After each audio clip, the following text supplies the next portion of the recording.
through the structure. What's it like? We know we have 2 official captains, you and... Ahmed Musa is the official captain. Okay. I'm the assistant. When he's not there, I play. Ahmed Musa is the most capped Nigerian player. And deserves all that respect. You speak about him with so much respect. Because he's a great yeah. Ahmed Musa is the legend of the game. Yeah. Absolutely. But talking about just how does it work in the Super Eagles setup? Obviously, the way social relationships work generally, they are the people that know each other the more, they are sort of carcasses, they are sort of structured. Do you guys ace the newcomers? Yeah, I think now how I see it is like a real brotherhood, right? So we do things from prayer together, you know, we eat all our meals together, we train together, but I think there's also this real honesty and everybody wants to achieve the same thing.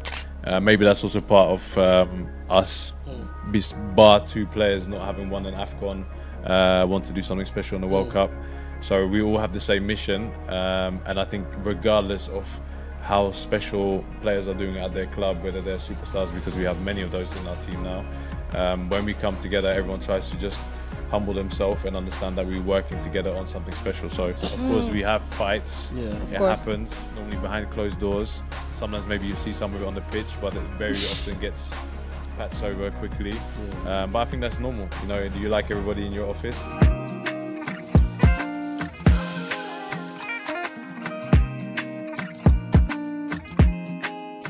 Welcome to another exciting edition of Zero's Condition Podcast. We are absolutely back. I think I keep saying that because sometimes I forget that we are back. And Tonani has to remind me, Melody, we are shooting today. I'm like, we are? But and then I have to give you 1 hour earlier so you don't come late. Then he lies about the time. Tonani, you lie effortlessly. Is he a talent? It's Yoruba man, bro. I think so, actually. And today on the podcast, tada! I don't think I need to introduce him. Like, he looks like he doesn't need to be introduced, but yes. We've got Ekong in the building. William. Okay. Oh, yeah, please do the special. Tunde, do it. Okay. All right. Before I introduce myself, obviously, we have William Troost Ekong, captain of the Nigerian Super Eagles, member of the Order of the Niger, former stalwart at Watford. God damn, bro. Former Premier League footballer. He did it at Salernitana. God damn, bro. He's doing it in Greece. The home of the Greek gods, the Olympus. So it's Olympus, Troost Ekong, on the same level. Welcome, William Troost Ekong, of course, everybody. Thank you very much. We need a Peter Drury commentary when he scored in the final. That would have been fantastic. Yeah, but we went on to lose, so... Fuck you, bro. Wow. Wow. That was PTSD, climatic. bro. Let's start with Heartbreaker. As far as I'm concerned, the AFCON final did not happen. The AFCON ended in the semi-final. I don't think about it. You guys don't worry, I'm here. This is not going to be a football conversation. Before we go ahead, guys, we have Tunde Young in the building Yes, we do. as a co-host. Thank you so much, Tunde, for coming. Extraordinary. Check him out, guys. Tolani was like, Melody, we are having Williams Ekong on the show. And because, you know, I don't want you to get so carried away with talking about how amazing he looks or how like Nigerian women loves him. We need to bring a sportscaster. And I'm like, don't worry, I got this. He's like, no, you don't got nothing. Because it's like, you are so loved by Nigerian women. I'm speaking for Nigerian women. I can only say thank you. That's all you can say. I can say thank you, yes, because my wife will be watching this. Of course, definitely. Melody, don't rope the man, please.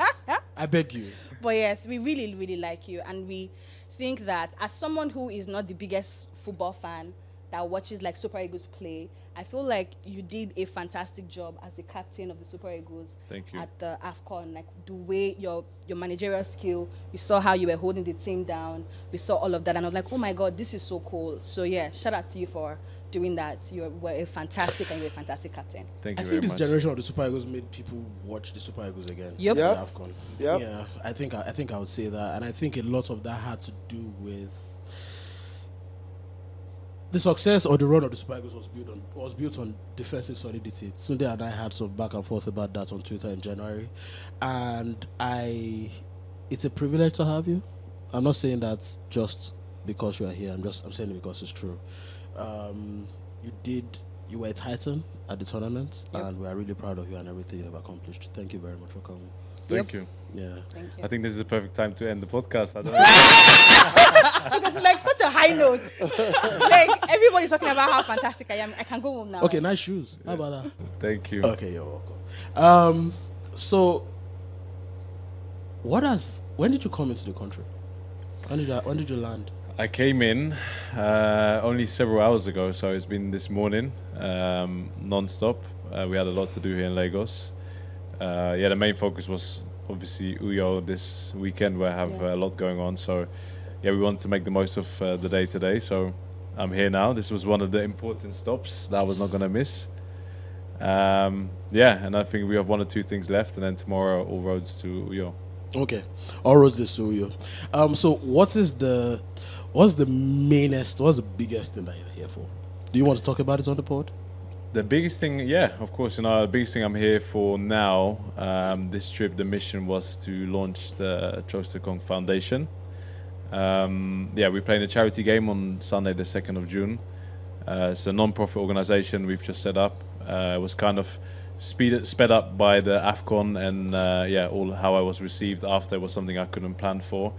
I found myself in a room with the president, Senate President, Governor of Akwa Ibom, and they kind of asked me, what is your wish? What do you want to do here? And they was talking about homecoming.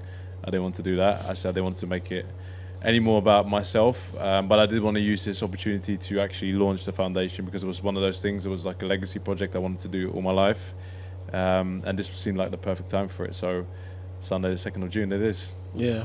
Okay. The next thing I want to talk about is, did you think, how did your life change before AFCON and after AFCON? What are the biggest changes for you, or what were the biggest changes? I think the MON title. I think that's really. Yeah, no, I mean, it's like, for me, my life hasn't changed so much. I think when I came back to Nigeria, of course, I was overwhelmed with the support, the love. But I don't think that was just for me. I think it was for all of the team. Yeah. Despite obviously not coming home with a trophy, which was, I think we were a little bit unsure how we would be received. But then when we did come home, and it started from the president at the villa to all the people I met then in various locations, they were very pleased with the effort we put in. So I think it's always a bit bittersweet, and we felt a type of way about it, because you would love to come home with a trophy. That's what we wanted to do. We wanted to be on the road from the stadium all the way to Abuja and then afterwards to Lagos and wherever we wanted to go with the people there. So we kind of felt like we didn't fulfill that mission. But another part that we did do, which was, I think, maybe to unite the spirit of Nigerian football, the fans. I think the country enjoyed the 6 weeks the tournament was on. And I think that also counts for something, right? Yes, it does. It does count for something. Let me piggyback off of Tolani's previous question. Speaking about your life change pre and post AFCON, the general consensus, the general belief in sports media in Nigeria, and even generally among Nigerian football lovers, was that because you didn't play a lot in the qualifiers leading up to the AFCON, you didn't. At that time you had not, it didn't look like you were in the manager at the time's plan, so Pesero. And all of a sudden at the AFCON, you slotted in, became one of our most important players. Did you share, or did you see any of the narratives that said, oh, okay, Troost Ekong is done with Nigeria, the Oyinbo wall is gone, Leon Balogun is almost retired, Troost Ekong too must be. Did you see any of that? And if you did see it, was that extra fuel? I mean, I've always had critics throughout my time. It's something that I think spurs me on. I don't spend a lot of time on Twitter. You shouldn't. Not to disappoint anybody here. So you shouldn't actually. So even if you want to at me, feel free. I might not read it. So no, it's like that. So I was actually ready to think about retiring from international football, not because I think I was ready to, because I feel like I'm just in the prime of my career. But I didn't like the way how the coach handled the situation in the previous year. So I went from spice. Continue, please. From playing and being part of a team for maybe 8 years, 9 years, captaining when Ahmed Musa wasn't there, or when he wasn't playing, to all of a sudden being out, even though I was playing week in, week out in Greece. It's not a top 5 league, but we play in European football, performing well. So I think that merits somewhat recognition, or at least a conversation why I'm in or out. So that kind of went quiet. Nothing against the coach. He has to make his decision, whoever he thinks is best. And then I think, yeah, as a Nigerian man, you have your own pride, which sometimes can be, I don't know, you think about things differently. Thankfully, I have a very good group of people around me, from my management to my family to friends that have been with me throughout the journey. Yeah. And they said, no, you have to wait it out. And then late in December, my phone rang, FaceTime, and it was our coach and asked if I could be there on the 3rd of January for the camp. I said yes, of course. And then, yeah, that was like my moment to say, okay, I'm going to show everyone what I've got. Speaking of that Nigerian ego thing, did you know it, like, growing up as a guy? Did you feel different in that Nigerian personality as a person? In the sense of being a player, or no, in the sense of being a person? Yeah, I mean, I grew up in the Netherlands. My mum's Dutch, my dad's Nigerian, lives here in Lagos. But my upbringing was in the Netherlands, after in UK. So I think I spent most of my younger days and also my early teens kind of searching for my identity, because in Holland I didn't fit in completely, because I was obviously didn't look the same, and there I was seen as a foreigner whenever I came to Nigeria, which was every holiday, so I can't even count how many times I was here. I was also Oyinbo Pepper.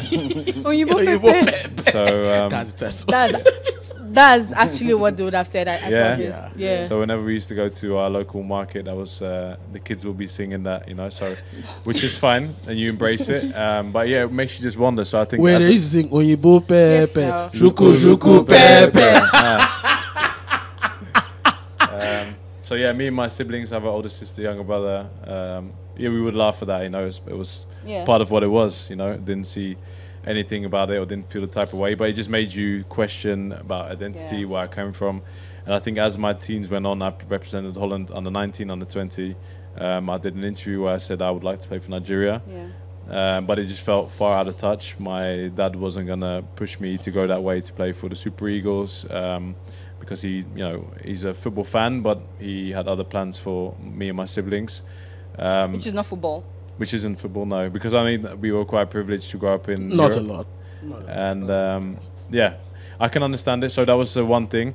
So then when finally I think the media kind of got some traction about me being Nigerian and playing in the Dutch Eredivisie, doing well, then all of a sudden my phone rang and it was Stephen Keshi, and then the rest was history. That's Stephen Keshi. R.I.P. Stephen Keshi. There's something that I find very intriguing about the football space. Is the fact that I see that when footballers like Super Eagles players, the people that play for their home and all of that, even when they travel, like they've seen the world, like you were not playing for Super Eagles at some point, then you talked about wanting to play for your home country, and most of the times it's not like you guys really have to. It's just from a place of love for your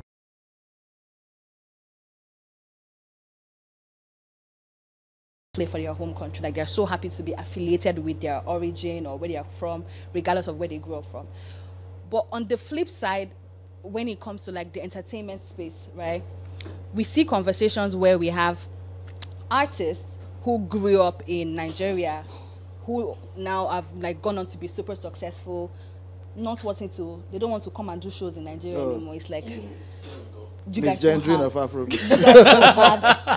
have my money. So, and as a person who just loves to, I love to watch Super Eagles play, do you understand? Not necessarily like the entire football thing, do you understand? I know that I saw a clip at some point when, Mikel Obi talked about his experience as a captain, and he spoke about having to spend his own money at some point for the players, just trying to keep the team spirit. I'm like, why do you guys do all of this sacrifice for your home country? What is that thing that gives you so much joy that you want to play for your home country, even when sometimes we hear rumors about not getting paid on time and all of that? You can afford not to. You can go to like other countries and say, you know what do they call, maybe Nigerian football. Like, just chill. I don't play for Nigeria. I don't like Nigeria. You people don't have my money. You people are owing me. But you guys will still play regardless. Without the money, that do that. Without the, why do you guys do that? Like how does that, why? It's love. Love. Yeah, it's love. Whenever you wear that jersey, green, white, green, you play in a stadium, you play all over the world, and you have everybody locked in that wants to see you do something. And then when you have a chance to deliver, then I think that's a boyhood dream, right? So when your passion is really high about something, then it becomes irrelevant of the money side. Of course, as you grow up, you realize this is how the world works. You need certain things to make certain things happen. Everyone has a family, everyone has their own thing. But yeah, I think as a football player, of course, you have your main source of income, which is your club. And I think when you play for your national team, you do it because you want to make history, you want to make people proud. I think it's a different feeling than when you're playing for a club. And yeah, of course, there's obviously sometimes issues. Players don't always want to play, and I get it, because there's certain lines that you have to keep in place.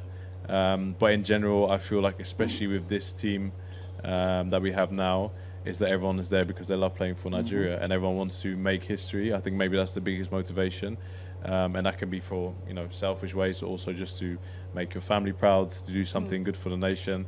But we always talk about it, and I think the guys that are part of the team now, like Kenneth Omeru and Ahmed Musa, always remind us when they won the AFCON in 2013, sorry, how that felt and what that meant for them till this day. So all of us have been chasing that feeling. So yeah, I'm hoping still to get there, and let's see what we can also do at the World Cup 2026. That's amazing. How did you so you grew up in the Netherlands and some parts in England and all of that, and then as a child we were calling you Oyinbo Pepper. First question as regards that, how did that make you feel as a person, as a human being? I think when I was that young, so we're talking like between the ages of 4 and 10, when that was maybe more of a thing, I didn't really register as, I mean, I saw myself also as different, but I felt at home whenever I was in Nigeria, you know, so I think that's also maybe the beauty of the innocence of children, that sometimes they see past color or what people are, or maybe what you've been affected by the environment, right?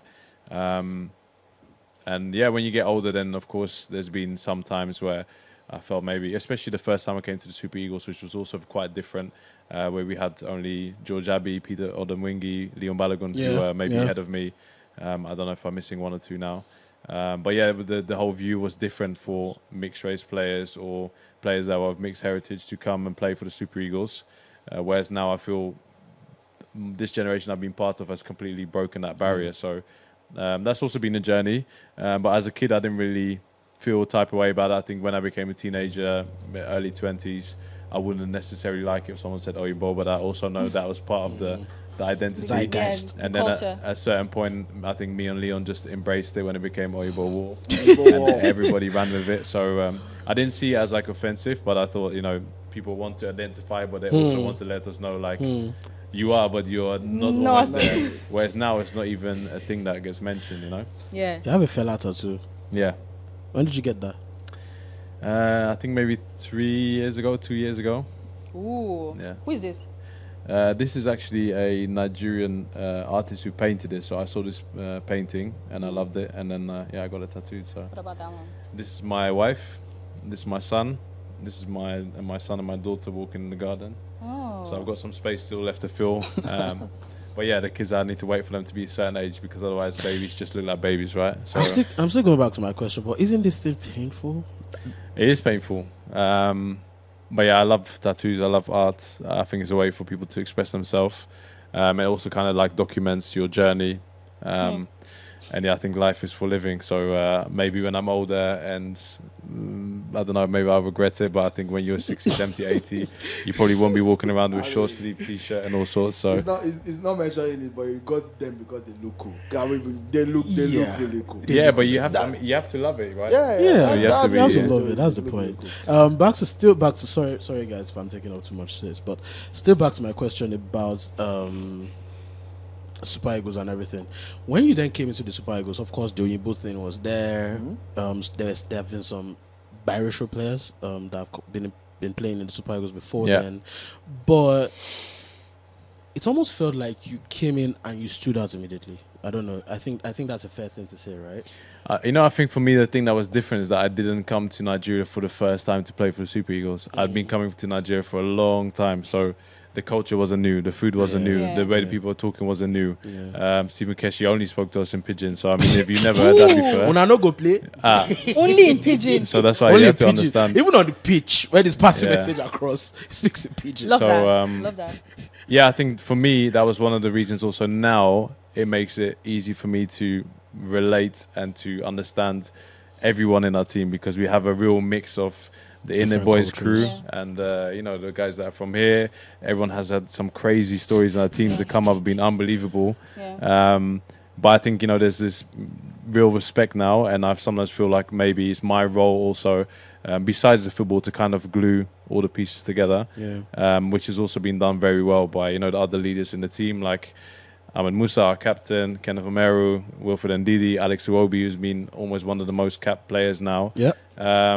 Like, all those guys need to have their props and respect for doing that too, because they've kind of opened up the team for all the best Nigerian players worldwide, no matter where you're born.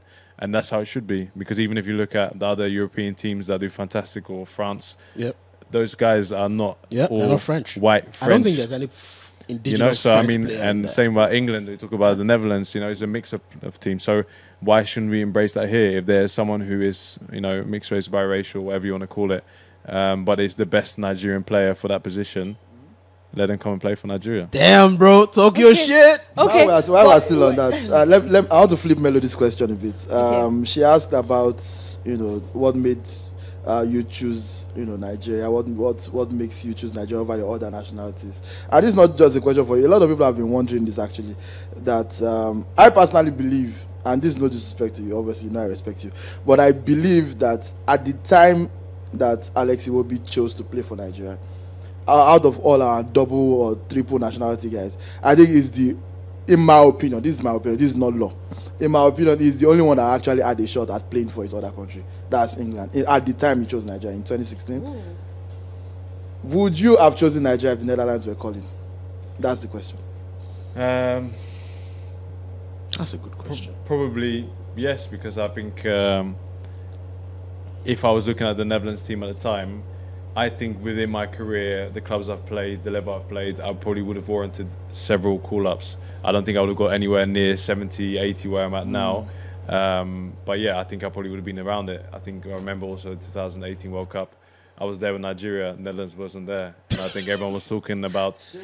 Yeah, no, I mean, it's true. So everyone in Holland at the time was, you know, talking about me as a player choosing Nigeria, and people saying, "Oh, you should have waited." But why should I wait? You know, if you have a legend coach call you at 20 years old that says he wants you to play for Nigeria, I think that already makes your mind up. So I didn't have the choice at the time to choose between senior team in the Netherlands and senior team in Nigeria. So this was the choice that was given to me, and I took it. So, I know that, like, in our conversation so far, you've spoken about working with Stephen Keshi and how that made you feel. Like, you speak about him with so much respect. Tell us something that stands out for you when you think about him, or when you think about working with him. I think when I think about him, I think about somebody who was open-minded to take me there. Somebody who was like very loving, caring, could be hard. And of course, someone I wanted to impress because he was someone who played in my position, was a legend, the captain, boss. AFCON winner, as player, as coach, the boss, everybody knows him. So when you get, you know, called up by someone like that and you know that he plays in your exact position, yeah, you want to do something special. So you always have memories, you know, your first is always special in that sense. So when he then passed, I think it was almost 2 months later, yeah, it was really upsetting. So I wish now that I could at least show him that the faith he showed me was worth it, and I'm sure that he is still looking on. But yeah, I think that's probably the thing that makes it a little bit more sentimental for me. Sorry guys, I just want, how are players scouted? Like, how do they follow? Exactly. Yeah. Because I know there are dozens of players. I don't know how. How are they followed? Do you have people that follow your identity the moment they figure out that you're Nigerian? Because I know that it works. Someone was telling me, I was speaking to someone from the English FA. It's like they follow people from different places. They are trying to document. They follow academies, all of those things. Is it like that with the NFF, or people just stumble upon your name? What is it like? But before you respond, just want to like buttress on that, because I know that, just to speak on that, like the scouting process, I know that when sometimes, like, of course I'm going to make reference to, like, when you guys played at the AFCON, whenever like the fans are not impressed with maybe you guys missed a goal or something, they'll be like, "Oh my God, there are so many boys in Ajegule. Why don't you go and pick that 17-year-old boy that is still hungry? These people are no longer hungry. Have money now. These people are wrich. Why did you understand? Why is he so proud? Why did you did not one of the people that get really mad when you guys don't score. So it's like people always have this opinion, like, why is it that they feel like there are people on the streets who could get scouted or could get into the Super Eagles, but they're not given that opportunity because of some, like we live in Nigeria, they always feel like, oh, there's a process or there's a picking process that favors a certain type of people. There's some privilege attached to certain type of people. How is the scouting process? And is that true? Well, if there is, then I'm still yet to discover what the privilege is. I think now I think it's probably easier because everyone has social media, right? So if you are 16, 17-year-old, before you know this video circulating of one boy, even if you're playing in Europe, you have a Nigerian surname, people will be like, he's going to be the next this. I think if you take it back some years, it would have been harder for Nigerians born in Europe and also harder for maybe Nigerians here because there would have been less opportunities. And I think that's probably one of the reasons as well for me, the motivation for the foundation I'm doing now in Uyo, because like in Lagos, you have great academies. In Kano, in Jos, there's different ones that are renowned to produce players, right? So I think for me to do something like that in my state, that is the way of like creating opportunity. Because I always say, in Nigeria and in Africa in general, what stops us from competing really with those other world forces is opportunity. So, 100%. It's also on us now who had the opportunity to create opportunity. And I think that's the key thing, really. Is Okocha your favorite player? I met him at the airport this morning, and he's coming to play on the 2nd of June. So I had to wear a shirt. That's going to be fire. Let's talk about this, your fella tattoo. Why did you get the tattoo, and what does fella signify to you as a person? Fela was someone that I kind of researched into because I heard so much of his samples in all of my favorite artists, right? So in Afrobeats, what are your favorite artists? Like Burna Boy, I think he used it. I can't remember which album it was, but he sampled a lot of it. But many different artists use him, right? So where does Afrobeats come from? Where does Afrobeats originate from? Do you know the answer? Do you say, okay, this artist, so then you come out to Fela, then I start listening to his music. I was like, wow, I actually love what he stands for, man of the people, what he was trying to do at that time in Nigeria, all by himself against all of the, adversity he was facing. And for me, it was inspirational, so I think someone like that in Nigeria is someone that I would say, okay, it did so many good things, inspirational. And whenever I look at a tattoo, it always just reminds me of that, trying to do the right thing for the people. And I thought, okay, he deserves a nice place on this arm. Is that what did you adopt a similar mentality in your later career after you became as far as started captaining the Super Eagles, for example, of carrying the people, making the people happy? I learned from great. So Vincent Ayam was the first one. Jonathan Mikel, Ahmed Musa, all these guys. The one thing I learned from them is that they were always very selfless. And this is one thing that people sometimes misunderstand. They say, he carries shoulder like this, but they were all trying to do the right thing for the team, for the Nigerian football. Yeah. Sometimes that means you have to, have conversations that are frank with the NFF. You might have to have conversations with the media or with the fans, or you might be left out from playing. But I think if you want to take on that role, and we have several leaders in the team, as it just happens now the coach said, okay, I'm captain for this or this or this. But there's many other players who can take on their own version of that role. You need to be selfless, because that's what a team needs, really, because otherwise, we've seen it before when we had teams of just individuals. We have the best player here, best player here, best player there. And I think now you see that cohesion. And I think the many captains that have done it before, Joseph Yobo, within my time that I can remember, there's many before that, that did that right. And I think once you can do that, then you can get a team to ginger and play together. It's something special. Have you always been a leader, though? I think I've always been vocal, part of my position. I have to organise the team. I've never been scared to say what I think to anybody. If something is right, I'll tell you. If it's wrong, I'll tell you. I've not been intimidated by hierarchy or anything like that. So sometimes that can backfire harshly. I've learned that as well. What does it mean to backfire, though? I think you have to choose your moments. So before, I could be very frank, maybe in the moments when it's not the right time. So then, you lose the message because it's not the right timing.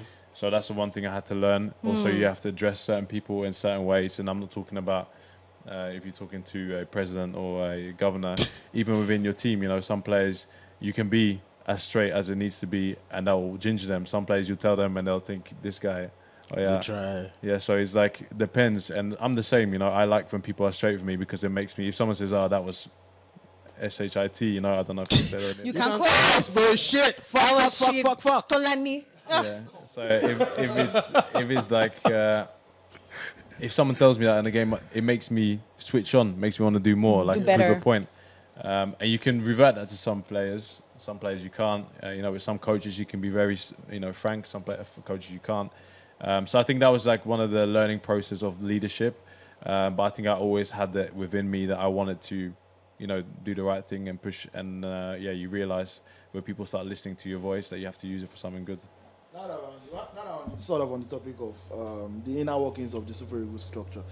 This is one of the reasons I loved your vlog. We will get to your vlog soon. But first of all, take us through the structure. What's it like? We know we have two official captains, you and... Ahmed Musa is the official captain. Okay. I'm the assistant. When he's not there, I play. Ahmed Musa is the most capped Nigerian player and deserves all that respect. You speak about him with so much respect. Because he's a great Ahmed Musa is a legend of the game. Yeah. Absolutely. But talking about just how does it work in the Super Eagles setup?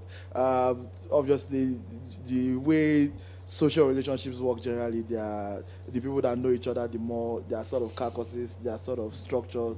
Do you guys aid the newcomers? Do you, how does it work? Is the camaraderie?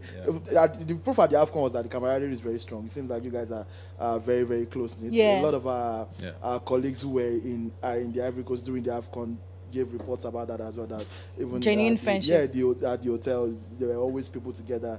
Whether just hanging out or working on stuff. But generally, what does a typical Super Eagles camp look like? I think now how I see it is like a real brotherhood, right? So we do things from prayer together. We eat all our meals together. We train together. But I think there's also this real honesty, and everybody wants to achieve the same thing. Maybe that's also part of us, bar two players not having won an AFCON, want to do something special in the World Cup.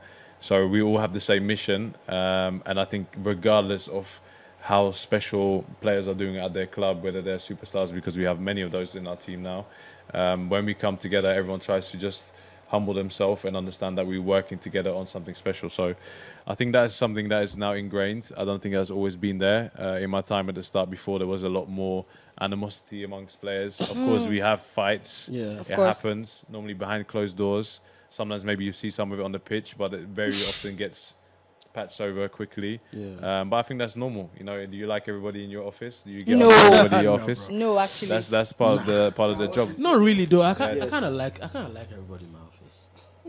Yeah. Tolani, which of the office? Is it the new office? But to be honest, is it the new office or is it the old office? Contractually obligated to everybody.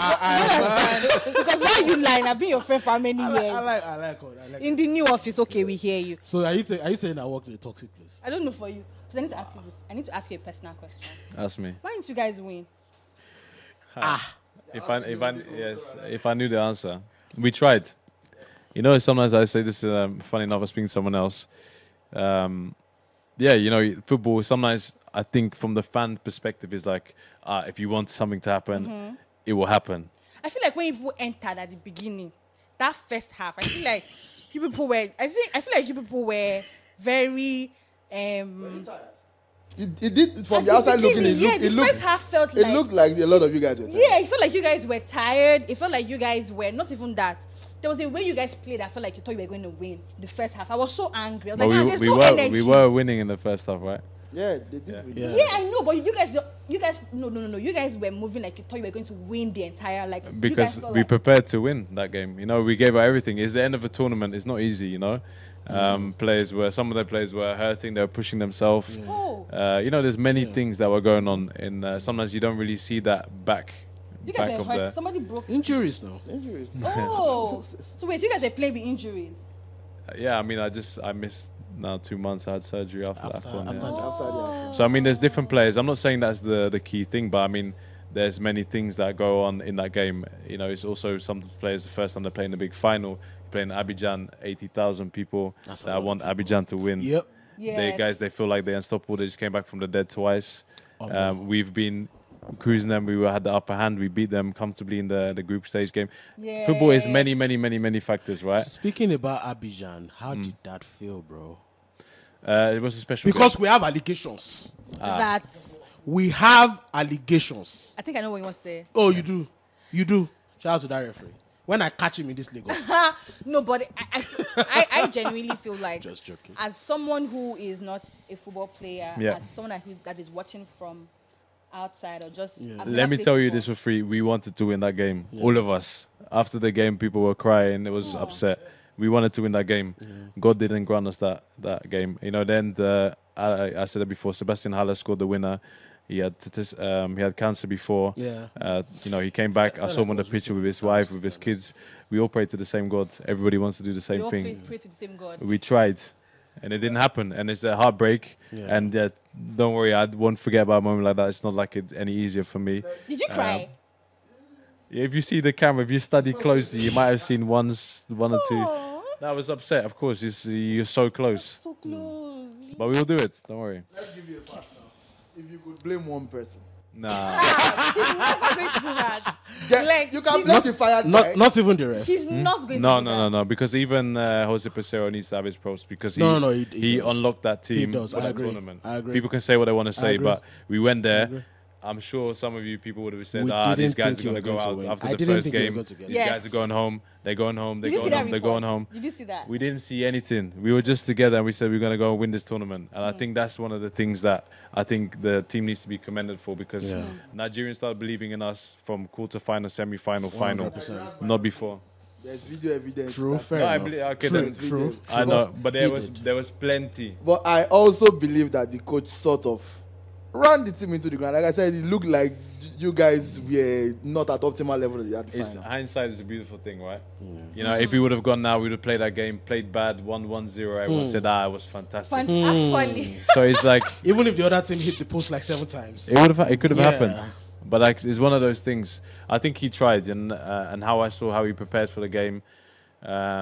You know, he wanted to have continuity because we were doing so well in Yeah. that certain format. Yeah. So Yeah. why would you change now in the final? Because if that doesn't work out, everyone will be saying, why did you change? Yeah. So I understand why we went that way. It just didn't work out. And I think we also have to give props to Ivory Coast because they played better than us that day. Yeah, they did. They Definitely definitely second half. it was They in were the- Definitely second hungry. half. I feel like they came I just- ready. My opinion, right? I feel like Jose Pesero made me enjoy the Super Eagles again. Just my opinion. Like, made me have faith. I didn't like the previous coach. That's just me. I don't give a shit. That's just the truth. I didn't enjoy the Super Eagles under Gennaro Draw. I did not. Right? But Pesero, I saw an identity. I saw a style. Yeah. I saw a team that was playing with something, not just they were playing anyhow. And then the style started bringing results. At least we know that we are not going to come out at 1 or 2 goals, but at least we are not going to concede. That's something, right? And that's Mourinho won with the same style for years, right? So the only problem I had with the style was, like, hindsight, yes, but the only problem I had with the style was, if I'm going to talk tactics, if you're going to shut it down, shut it down. There's no reason why Adingra was in a one-on-one with anybody. Adingra should have been shut down a long time. Yeah. Adingra should have been double-teamed. Like, there was going to be a defensive block, then the front. Like, I'm sorry, just... No, Tolani. let's not go into it. Tolani, Let's not go into it. please, Let's let's not not go do into that. it. Let's not go into Let's it. let's let's Let's let's not go let's into it. let's Let's not go dilute into a it. bit. Let's I don't know if Tolani and Melody are familiar with Troost. He used to have a vlog. Yeah. From like He doesn't anymore?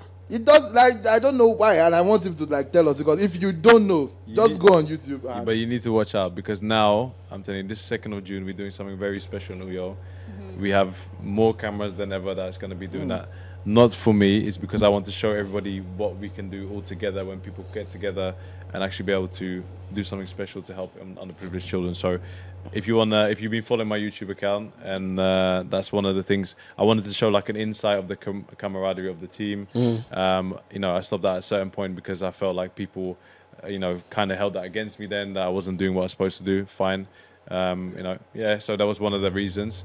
But now what we're doing is going to be something special. So if you're watching the YouTube, make sure you still subscribe because you don't want to miss the next one.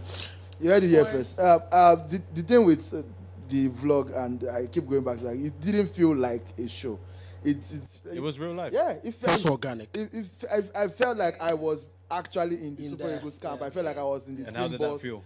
It was incredible. Very It was good. incredible. Yeah. It was insightful Really into the good. personality. Yeah. And These then guys, they And chop that's lies. how we feel. Yeah. It's not just job life. We work hard. Yeah, But you have that life where you play, where you work but hard if now. you see the way we It's a eat, human if you see the angle. way he eats, Yeah, different it combination. humanized a lot Yes. of people. I think it's a good thing to do Yeah. because it brings a human angle. It makes people feel like they know you. They're more than part they of think it. That they know you. Do you It's understand? true, It but brings- then at a certain point, people can then also use that Misconstrue against it. you. Yeah. So there's a balance in that, right? Oh, is he not the one that I saw doing it? Why is he now injured? If he wasn't holding a GoPro, he would have made that tackle better. Exactly. Yeah. Speaking of the GoPro, has that been retired? I know you started. Did you start with Ben Foster's?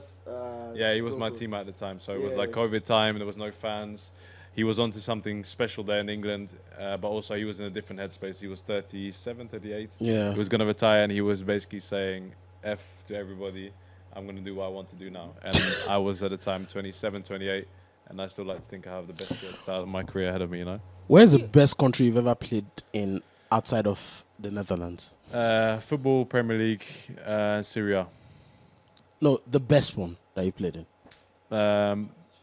If I had to choose, I had a better time in Syria because in the Premier League, Salernitana. I played. No, in Udinese. And Okay. then my first half of the season, we did well. I went to AFCON. My club didn't like it. I didn't play again. Then we got relegated. So that was not the nicest season for me. enough. But in the Serie A, I really enjoyed it. We played at Udinese.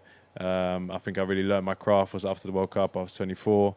And I think it made me the player that I am today. Let's go back. You glossed over that real quick, but I think that there's some tea there. How does that conversation go? Do you go to the club and say, "Oh, I've been called up for the AFCON. I want to go," and they straight up say, "Do not go and represent your country," because that sounds crazy to me. Well, looking at this perspective, right? So I went to the AFCON now, and the worst possible situation for my club happened. So I was playing great. I was in form. Now we are playing for the championship, and I get injured during the tournament, and then I have to have surgery, and I missed. So my last game for my club was on the 2nd of January. Then I go on pre-camp. Then I go to the tournament. Then I have my injury, have my surgery. I come back. I'm back for the last game of the season, 2 games of the season. So you have to understand the club's perspective. You want your best player to represent or the best players to represent their countries. Yeah. But yeah, for them it's also business. So I understand clubs. Yeah. But then as a player, when you get called up to represent Nigeria, Are you still injured right now? no, I'm fit. All right. Sorry, please, okay. Ekong, I need you to finish that sentence. William. Yes, William. I keep calling him Ekong. That's what we call him, but yeah. William Ekong. Yeah. But yes, I rather call him Ekong because that's like his national, like his Nigerian name. Call me what you want. It's fine. Ekong, please. Sorry, I'm not going to put William. How you doing, Ekong, Agidi? It's fine, cool.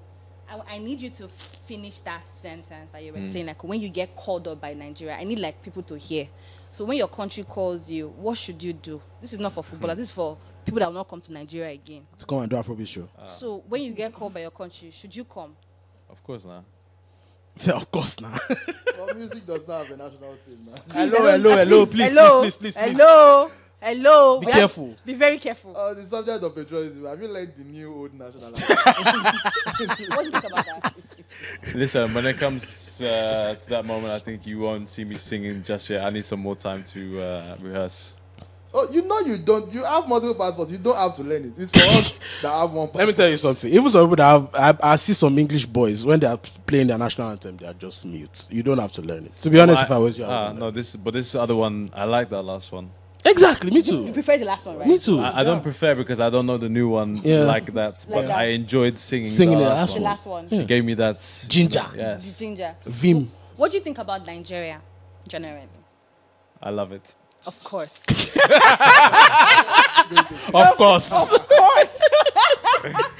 But seriously speaking, I know you love it. We all love Nigeria. So what do you want me to say? No, I don't want you to say anything. It's fine. But it's Okay, fine. so let's not say anything. Oh then. yes, let's not say it. I was going to ask talk to us about how injuries work, because most people that watch football, they just assume, a player is injured, is out for 9 months. That's chilling period. But I know I've not gone through it. I know that It's grueling. No, it's work. And it's unrewarding work because when you train you love to play. You train to play a game. Yeah. When you're training to get back from injury, you're training to get back to hopefully play again anytime soon. So it's a different mindset. So there's no guarantee that you will ever. No, there is guarantee if you do the right things. Of course, everybody is different. Every injury is different. But it's more frustrating because you have to watch your team from the sideline and you can't be there to help. So all of us, we play football because we want to play the games on the weekend or in the international. It's not because we like training. What's a typical day for you? Like you wake up in the morning. What do you do? Like that process to keep including the family though. Yes. So what time I wake up? I don't set an alarm anymore. I have 3 kids under 5, so anytime bro. between 6 or 7, I'll be waking up. Wow. Then I have my breakfast. Get my oldest 2 ready to go to school. Take them to school. Eba, no. He's a footballer, bro. He's not like You don't want me to move again. I used to eat Eba for breakfast. And how was it? It was a lot. It was a lot. But go on. And then what my day? So I normally train either in the morning or afternoon, depending. If I train in the morning, take the kids to school, go to training, come home. Then I normally have another training at home, gym or something. Then I pick my kids up from school, family time, put my kids to bed around 7, 8 o'clock, and then have some chill time, and then before you know it, my day is finished. Sorry. Do you have, like, because you're a footballer, right? And your wife has to be around a lot of times, like, especially because you're traveling a lot, you're going to Europe, all of those things. Do you get, like, I'm asking this for personal reasons. Yeah. Right. Do you get your wife saying, this is what you do when you're back? This is what you do when you're back. You don't get, this is, you get a hand, or do you just choose what you get to do? At home, you mean? At home, yeah.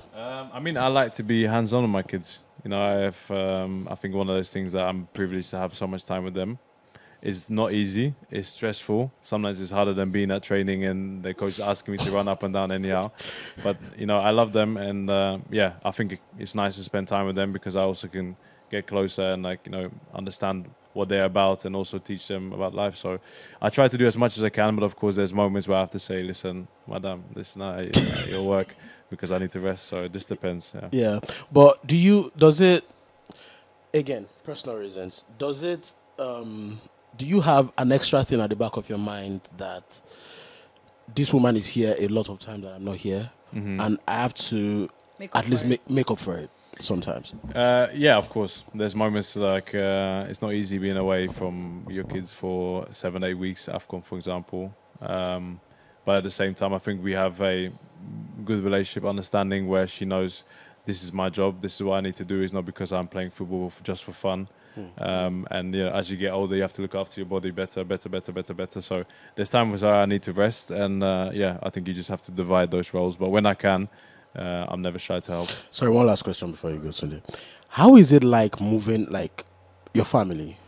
How does that conversation go when there's an opportunity for the family? Let's say you get a chance in America, for example, and it makes sense. Bro, I was a journalist. Well, fair enough. How does that conversation go? And has there ever been two-headed questions? Has there ever been a time where, because of the family said no and it couldn't happen?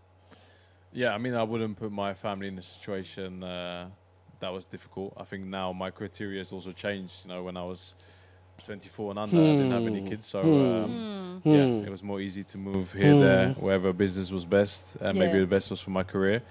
But now, as soon as you have an offer, if that's the case, I'm very happy now in Greece, so I'm not putting anything out there. But then, I start looking at schools. I start looking at what's the traveling going to look like, how much time I'm going to have to be traveling away if you have away games. What's the family, you know, the living conditions like for young children. So these are things you have to think about. But I mean, at the end of the day, it's also a short career. And you have to think about how can I provide best for my family. God willing, you live many more years after 35. So, there's also an understanding. And, you know, worst case, there'll be a case where, you know, I might be playing and living here and family will be somewhere else. And you have to manage. I don't like the fact that you're doing a very short time with us. Sorry, Melody, let me rant. Don't rant, please. Don't kill a black man's voice. Don't take a black man's voice. Don't take a black man's voice. Please. Let's not do that. I don't like it. Because this conversation is just getting better. I'm not even done yet. I've reminded her that she has to call it short. Ima Elijah, you know you are in this Lagos with me. She wasn't going to do that. You know you are in this Lagos with me. You should have just left it. But yes, thank you so much. We are not cutting yet, please. But speaking about music, speaking about fella, speaking about who is your favorite Afrobeat artist or favorite Nigerian artist right now? And what's your, if you're training, I know that sometimes footballers use music to train. What song would be caught on your playlist any day, anytime when you're training? Since you don't use earbud to get up. So no, it depends. I listen to my music on the way to training, even just my everyday life. You know, it's I like listening to Afrobeats. It always makes me feel good. Afrobeats. Sorry, you won't understand. Don't worry. My brother, continue. Okay. Well, you're gonna have to explain this to me after. I will, my brother. Just continue, Jerry. Okay, so yeah, I mean, I lost my train of thought. Sorry, so sorry. So what do I listen to? I listen to Odomoro Black. I listen to Poppy. Melody, can you hear that? You get me? Dagaram. He didn't say dagger. The person I'm talking to they know themselves. So, but there's some other very good upcoming artists like Mins, for example. Oh. Everybody listens to. Yeah, there's a lot going on now. So I try to keep my ear to the ground, see what's new. Of course, you have all the the Burna Boys, Davido, Wizkid, everyone that's been there and needs to have their props. And then I mix it with a little bit of American music. Ghana. What else do I listen to? I listen to some Dutch rap. I listen to UK rap. Dave, Tion Wayne, Stormzy, Central C. So like I try listening to a little bit of everything because I think that's part of my personality and who I am. Are you a Sabi boy? I'm not gonna say. That's Ira Star. That's Ira Star. I can enjoy her music too. Yeah. Yeah. Okay. Did you follow the Drake and Kendrick beef? I haven't got time for that. I haven't got time to. You didn't follow it. I didn't follow because I said I don't spend time on Twitter like that. So. But you're a rap head. No, are you a rap head? I like listening to music. Their problem is their problem. Okay. I like that actually. Okay. Tunde, I think you wanted to ask. I saved my own last question. I'm asking this for the viewing center people. Viewing center. Jesus Christ. Dispel or confirm this. Do professional footballers actually get paid weekly? This is William Troost Ekong. Played in the Premier League, played in Serie A, plays in Greece at the moment. So whatever he says now, I don't want to hear anything after this. Whatever if he says they get paid annually, we'll take it as law. Do footballers get paid weekly like everybody in Nigeria believes? Lie.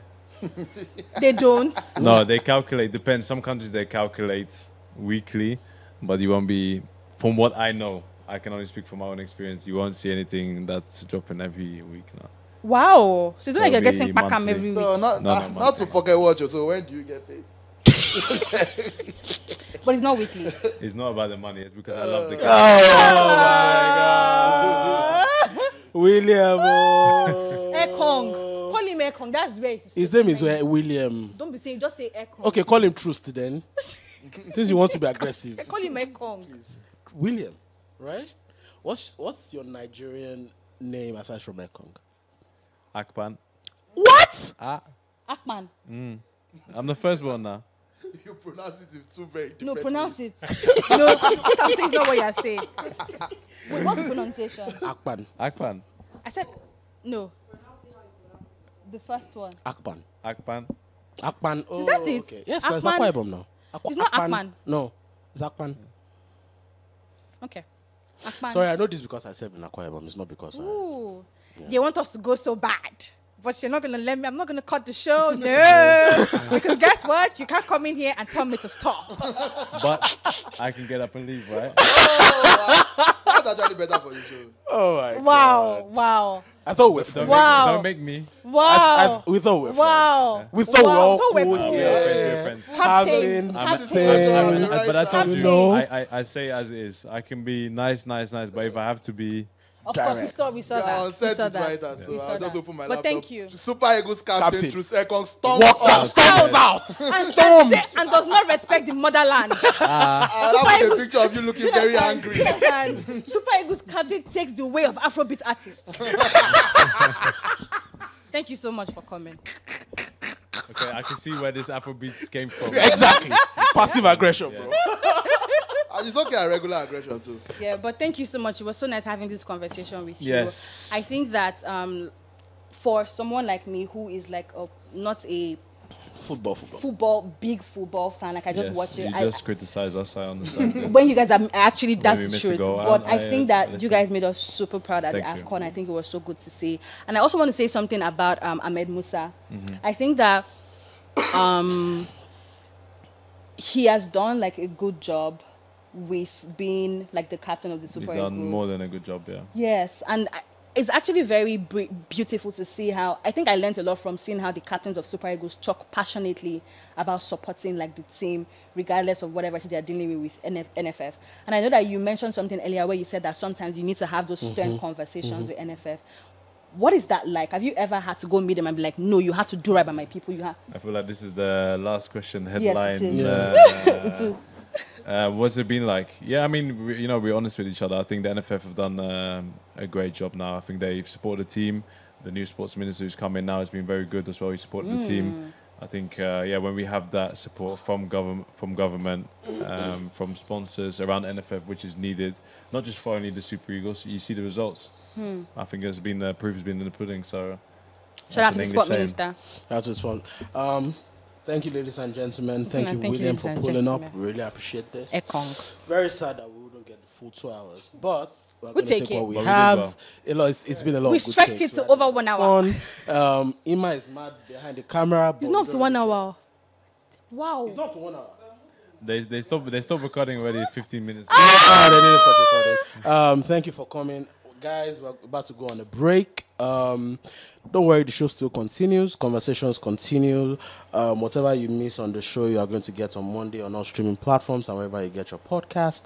And this show was brought to you by the very amiable partner of ours called Chivas Regal.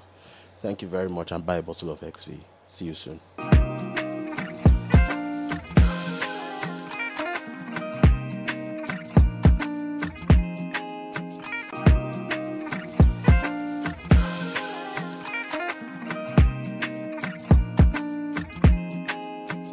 Ladies and gentlemen, welcome back to the Zero Conditions podcast. While you were away, this time no conversations happened. Actually, we saw our guest off. It was very gracious. If you want to criticize somebody for taking him off the show, find at ima.elijah on social media and drag her.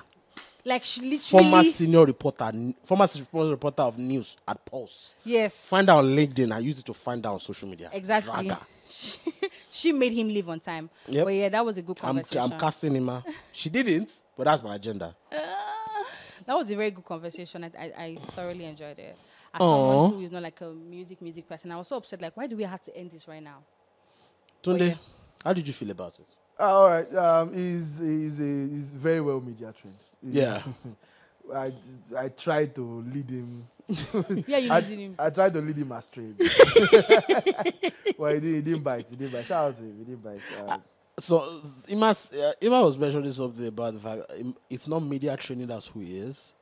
You know, some people, they are not, it's not, for some people it's not media training, it's just who they are. Right. Because they just know how to be graceful about everything. But what do you mean by leading him astray though? So it's not about leading him astray. He said that to be more dramatic. What he meant, he asked him some hard-hitting questions and he didn't buy. Does that make sense? He doused the tension with all of those questions that he asked. Questions like the NFF questions and all of the NFF question. The first question, what was the first question that he asked that was hard-hitting? Asked quite a number of questions. The wage question, didn't buy it.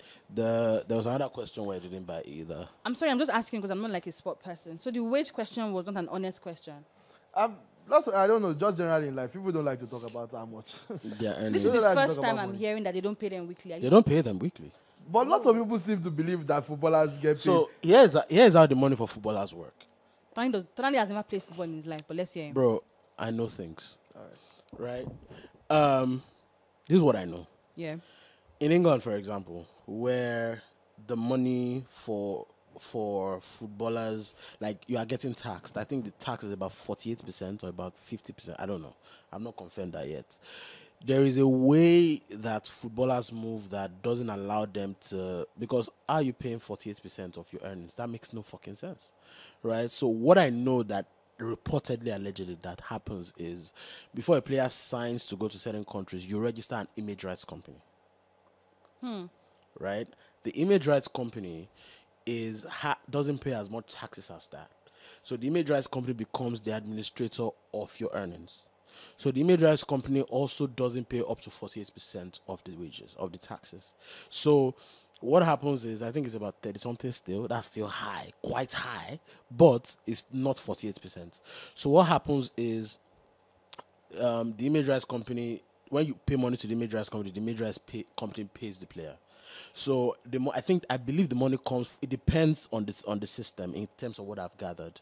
I think some people get paid monthly. I think some people get paid quarterly, but I think the most times that some people get paid is like biannually, which is like every half of the year people get paid. So that's what I know about it. So who started this conversation about footballers getting paid weekly? Because they calculate their wages per week. It's a lot of money. You can say £100,000 per week. No, guys, sorry. So who calculates it weekly? Is it the fans? Me? No. That's how the wages are calculated in terms of by the earnings. By media first, then the fans. Yeah.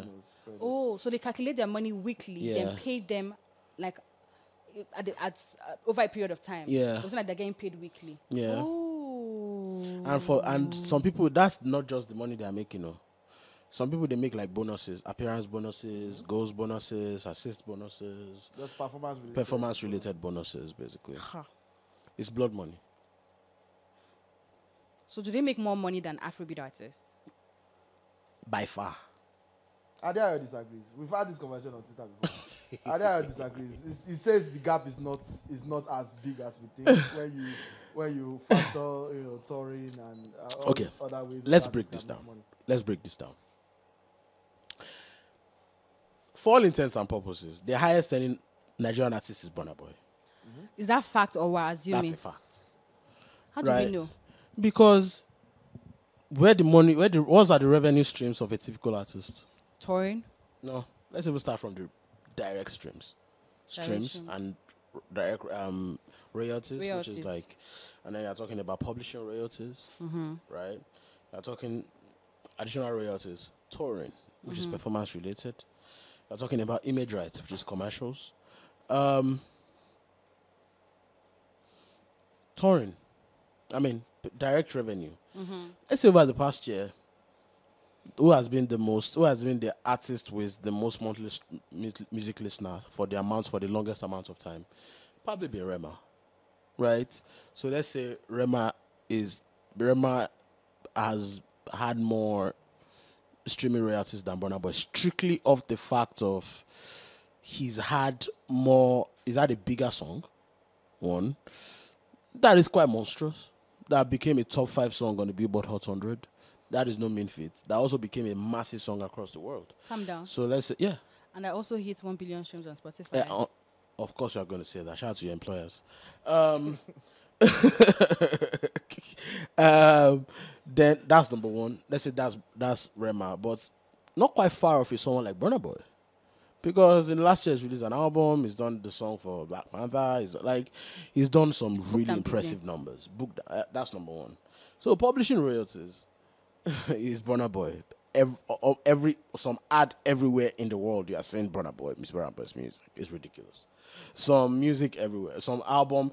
Even on the Black Panther album, I think he was the only one of the member of the big 3 that had a song on the Black Panther album. So I would say publishing is probably still Burna Boy.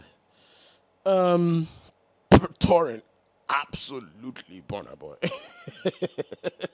Because one, he's the only one that's doing arena shows everywhere. Arena shows I think he's even doing stadium shows now, not even just arena shows.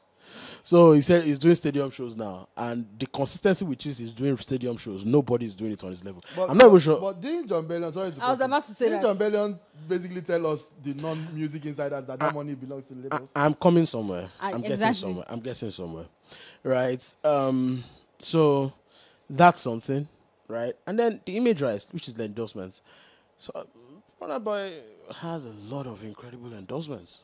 Not just Nigerian. It's like a lot of heavy fucking bag. Right? So I would say Burna Boy is the highest earning artist in terms of what I know. Now the good thing about this show is we have a very important guest that will be able to break this touring thing down for us. very, very soon. Don't give too Next much week. Now, I'm not giving away tea.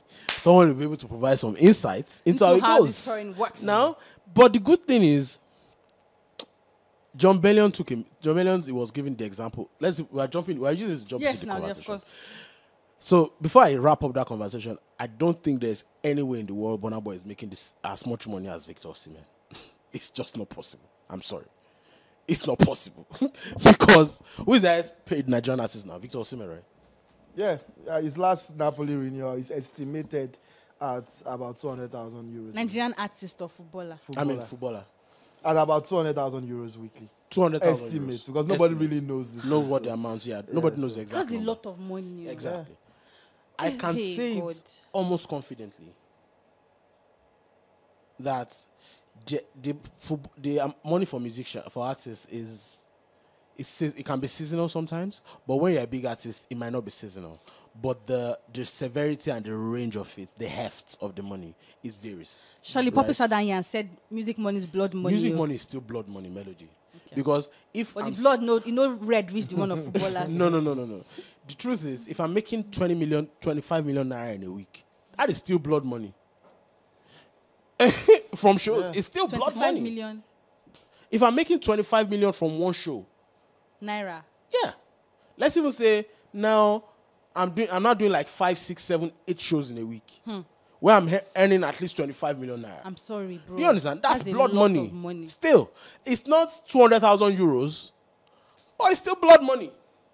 Does that make Especially sense? for Yeah, but the someone like difference me. is shows don't happen just don't happen around the clock. For That's- footballers, you play, you don't play your weekly salary. That's your weekly not salary. exactly true. For some of the busiest artists, Yeah, for they're some on of the the road. biggest artists, they have They're on the road for a shows, period of bro. time. And the wildest part about their shows is there are shows that you never know about. Private shows, bro. Yes. When Beyonce went to go and do show in India, did anybody know about it? Bro, so I think it's the truth now. So I think I don't think footballers are guaranteed. I don't think Nigerian artists are guaranteed to make 200,000 in a week. And even when they're doing arena shows and all these stadium shows, except you are Ed Sheeran or Taylor Swift or like one of these legacy artists, rock group, AC/DC or Pink Floyd, you are probably not going to be making $200,000 in a week. With all due respect to you, you are probably not. Let's be honest. Maybe you can be making, if you're as hot as someone like Burna Boy, maybe you might. This is speculation, pure speculation. I don't know what Burna Boy is earning. Maybe like 100, 150. Some weeks you might make 500. Some weeks you might make a mil. Some weeks you might make 50. Right? But a footballer, at least every week, at least is earning before tax. Is earning 200,000. Let's say after tax is earning like 150, 140. I don't think anybody is making that money. Because Nigerian artists are still paying taxes wherever they are. Do you think all of them that have homes but let's even say most of them are not, their taxes are not being paid in LA, for example. They are smarter than that, right? FICA is going to collect a hell of a lot of your money. So I think footballers are still making a hell of a lot more money than, at least 50% more than Afrobeats artists. At least 50% more. Because all those, I don't think Burna Boy is as loved as Osimhen in Nigeria. That's my hot take. I don't think so. Where? As Osimhen in Nigeria. I don't think so. I don't think so. I think I disagree with that. You I disagree. You do? I disagree with that. Yeah. Really? I think Wiz maybe. No, I disagree. I think Wizkid maybe. I don't think Wiz maybe, and that's still a maybe. But I don't think. I think Wizkid definitely is more loved than Victor Osimhen. How do we gauge it? Fan love, popularity, who they talk about the most. When fan engagement, when these people are in the conversation, what's the traction? And also because football love is. I was about to say football up, love. Down. Fickle. Yeah. Yeah. So is music love. No. So is music love. No. So is it- so it Wizkid is. fans have stayed with Wizkid through all seasons. And he has not. Whether are you unshakable? I be don't shake. Eledu marry now in the gym. Is it jokes to you? Wizkid I went how long ago? FC I be don't shaker. Bazito all day in, day out. Kini. Nikini. Hey. I think it's definitely a conversation. That's what they're. Yeah. Let's break it down. Let's break it down. Football fans versus music fans. Versus music fans. Yeah. Who's the most beloved Nigerian artist right now? Victor Wizkid. Osimhen. I mean, Nigerian footballer. Victor Osimhen. The most beloved Nigerian artist. I think it's Ahmed Musa. Really? Yes. I think it's Ahmed Musa because, and it's really hard to know until you see that this man basically has more clout in Kano than the governor. Fair enough. That they call him the governor for that specific reason. He is the guy. And they respect him so much. Yeah, and also word on the street is I've never had the pleasure of personally meeting him, but lots of colleagues and and even fans generally, he's very generous. And if you are generous, Nigerians will like you. Like Agbafians Martins. Yeah, so sort of like Martins in that regard. So I think the way Musa has the streets, it's not funny. Yeah, I think it's Victor Osimhen currently. I think Tonani is mistaking popularity for fan love. No, I'm not. Are you sure? I feel like Victor Osimhen is popular now. I don't know if he is. For you to be popular and to be known among people don't mean that you have people. So I think what you're trying to say is being celebrated in a moment is different from having a fan base over time. That's what you're trying to say. Well, on that side, I'm also trying to say that because somebody is regularly talked about, don't mean for example, that just because Asake was a bigger artist in 2022 doesn't make him a bigger artist than Wizkid in total. That's what I mean by popular. Yeah, like because you are in the conversation. Asake was in the conversation and held the year down. Yeah. Don't mean that he's a bigger artist than or Wizkid. he has people that are dedicated to him That's on the level of Wizkid. That's so you're just popular. Don't mean you have dedicated fan base that will come out. And even from a footballer's perspective, you kind of have to surpass football, and I don't think a lot of our current crop have done that to become like truly loved, to become like a national icon. It has to be beyond football. People that don't watch football have to know. I don't think that many people that don't care about football know who Victor Osimhen is. And also, Tonani, I like to say something. I think a lot more people care about football than music. Tonani, wait, before we even get there, before we get to that point, sorry, still on Victor Osimhen and active participants. Wait now, Tonani. Not just passive fans. Tonani, wait. Before we get to football and music, on that Victor Osimhen conversation, I feel like even in the sports space in Nigeria, as a not periodic music football lover, I feel like the older people still have more fan love than the younger. Yes, 100%. That's so because they transcended the sport. Kanu is a national icon. Yes, Kanu did not score a single goal at any major tournament for Nigeria. It does not have a World Cup goal, does not have an AFCON goal, nothing. True. Yes, but we love Kanu because of obviously Atlanta. At the I think moments make superstars in Nigeria. And also, I think moments make superstars. Steve gave me this hot take years ago. Moments make superstars in Nigeria, especially when it comes to trophy winning. 1. 2, I think aside from the moments, I think you then have to do things that are aside, that people can know you for and emulate you for. I was about to say that Kanu, aside from the football, he gained a lot of goodwill with Nigeria with his Kanu Heart Foundation. So yes. And then whoever did the PR for Kanu Heart Foundation is a fucking legend. And he did. As a child, I didn't know that shit was PR. But whoever did the marketing for it. What do you mean by PR? Like, do you know the amount of people that did foundations that you didn't know about? But he did incredible work with his. I'm not saying he did. Other people did incredible work. Just he made more noise about it. He made more noise. Like there was more because he had more people. Because he was Kanu, right? Advantage 1. Okay. And then the second part is because there was good PR around it. Everything, almost a lot of the things that Kanu did had Kanu Heart Foundation in it. So you are now using your start. Imagine Wizkid is pushing a foundation with it, with Wizkid. What do you think will happen? I hear that, but I think that it was also because I think the conversation was more around the good. No. He did good work. Yeah. Right? We are not denying that. You just feel like it was good a lot work, of PR. Right? But there's a lot of people that also did good work. Yeah. Okay. Do you understand? There's a reason we know of his and we don't know about all the other people. Okay, fine. Like, do you know the amount of people that Agbafians Martins helps in a day? But that's, helping people, giving people money or, giving people money, helping them pay school fees and all of that is not the same as having a course that you are not. It's helping people. No, I hear that. Most big Nigerian sports people have foundations. Exactly. But my point is that he was known for a cause. Like people that if you have hearts, this person is helping people with heart issues, and he had a story to tell around. Exactly. You are discussing. You are getting it now. Like Melody, Musa, right? Musa. I didn't know this until I think a security guard said it in an interview. Was it a security guard? I can't remember. Like people, anytime Musa is in Egypt, people write things on papers that they want to buy a house, they want to do a wedding, and he'll do it for them. Yes. If nobody told the story, we wouldn't have known about it. Yeah. Okay. Cool. Like Sadio Mane. Yep. Built a stadium in his hometown. The only reason we know about that is also PR. Yeah. I mean, Chioma Ajunwa, who in my opinion is one of the most important sportswomen Exactly, in this women country. of all time. She has like a foundation and house thing in Anthony, like right behind our office. I see it every day on my way to the office. Nobody knows about it. Yep. The only reason I even know about it is because it literally says Chioma Ajunwa. Chioma Ajunwa Foundation. Yeah, so I'm inside, probably also a sports guy. It's on that road. It's on that road. If you pass there and you pay attention, you will see it. But But on the right side but of the you're a road. sports guy, so you connect the name. then I know who Chioma Ajunwa is. Yeah, Yes. so, yes. But who doesn't know who Chioma Ajunwa is? Wow. Lots of people do Really? not. This current generation of Did you go to secondary school?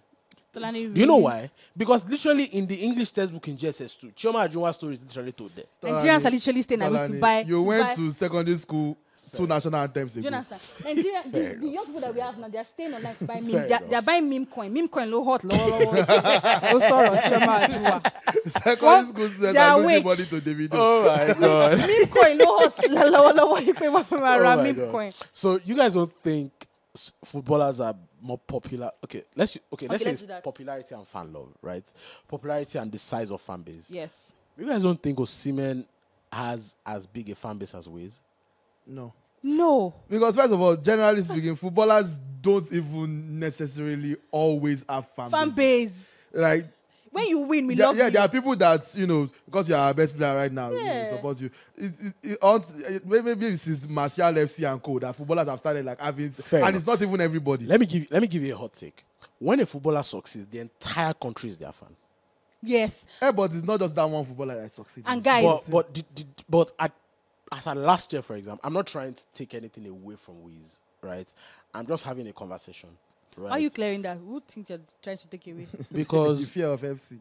fear of FC, me, Tolani. I'm their Yes. scourge. I forgot. I am their scourge. I forgot. No. You wear their scourge. They are scared of me. Tolani is retired. They are scared of He's me. retired. They are Let's not clear meant that up. They are scared of me. But that was in your prime. Now you're a I'm a family retired person.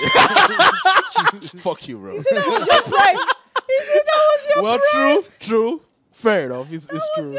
It's true. I'm in a different type of prime now. And I hear your points, actually. I think that's a fair point. And I also think that how many footballers do we have that are superstars? Only, I think we have... So, Like- the definition of superstardom is different. Right?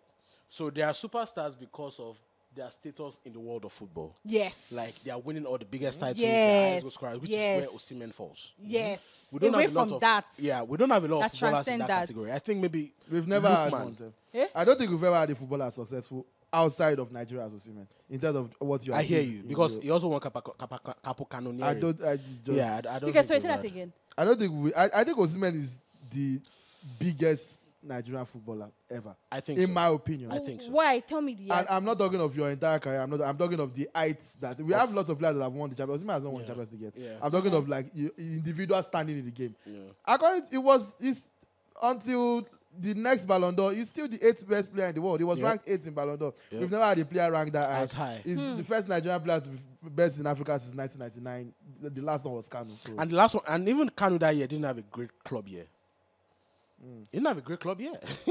So He what not a great club, how can someone as good as Victor Osimeh, because me, I know of him, I know of some of his achievements, because of course I'm in that space, I read about this when people talk about it.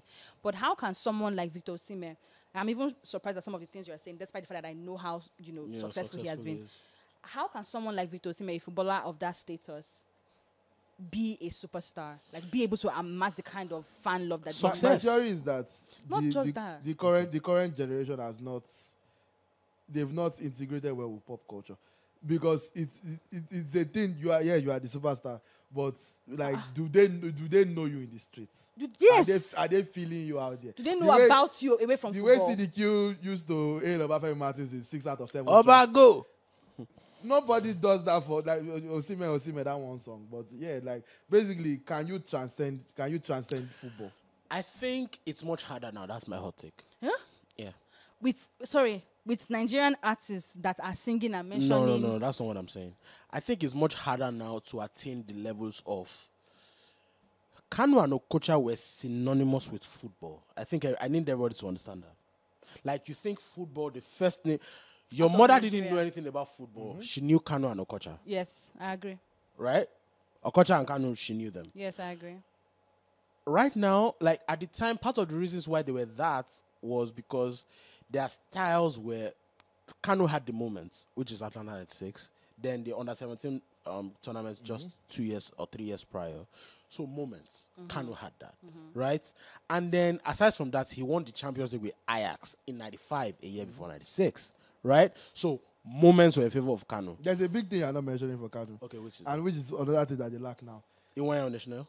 The peak advert. I don't know if I'm allowed to mention. No, we'll get to that. I'm getting to that. Right? Or even Okocha, there was was it a DHL advert or Ireli that had the dribble with Oliver Kahn? I think it was one of them. The one that it was one of them. Yeah, so lots of people see these guys beyond football. Yeah. They become sort of, a staple of... But that was different because we have not... It's very hard to be a distinct star now because there's just so much people who are in a certain stratosphere. Right? Ademola Lookman just won the Europa League, scoring a hat-trick in the final. That wasn't commonplace back in the day.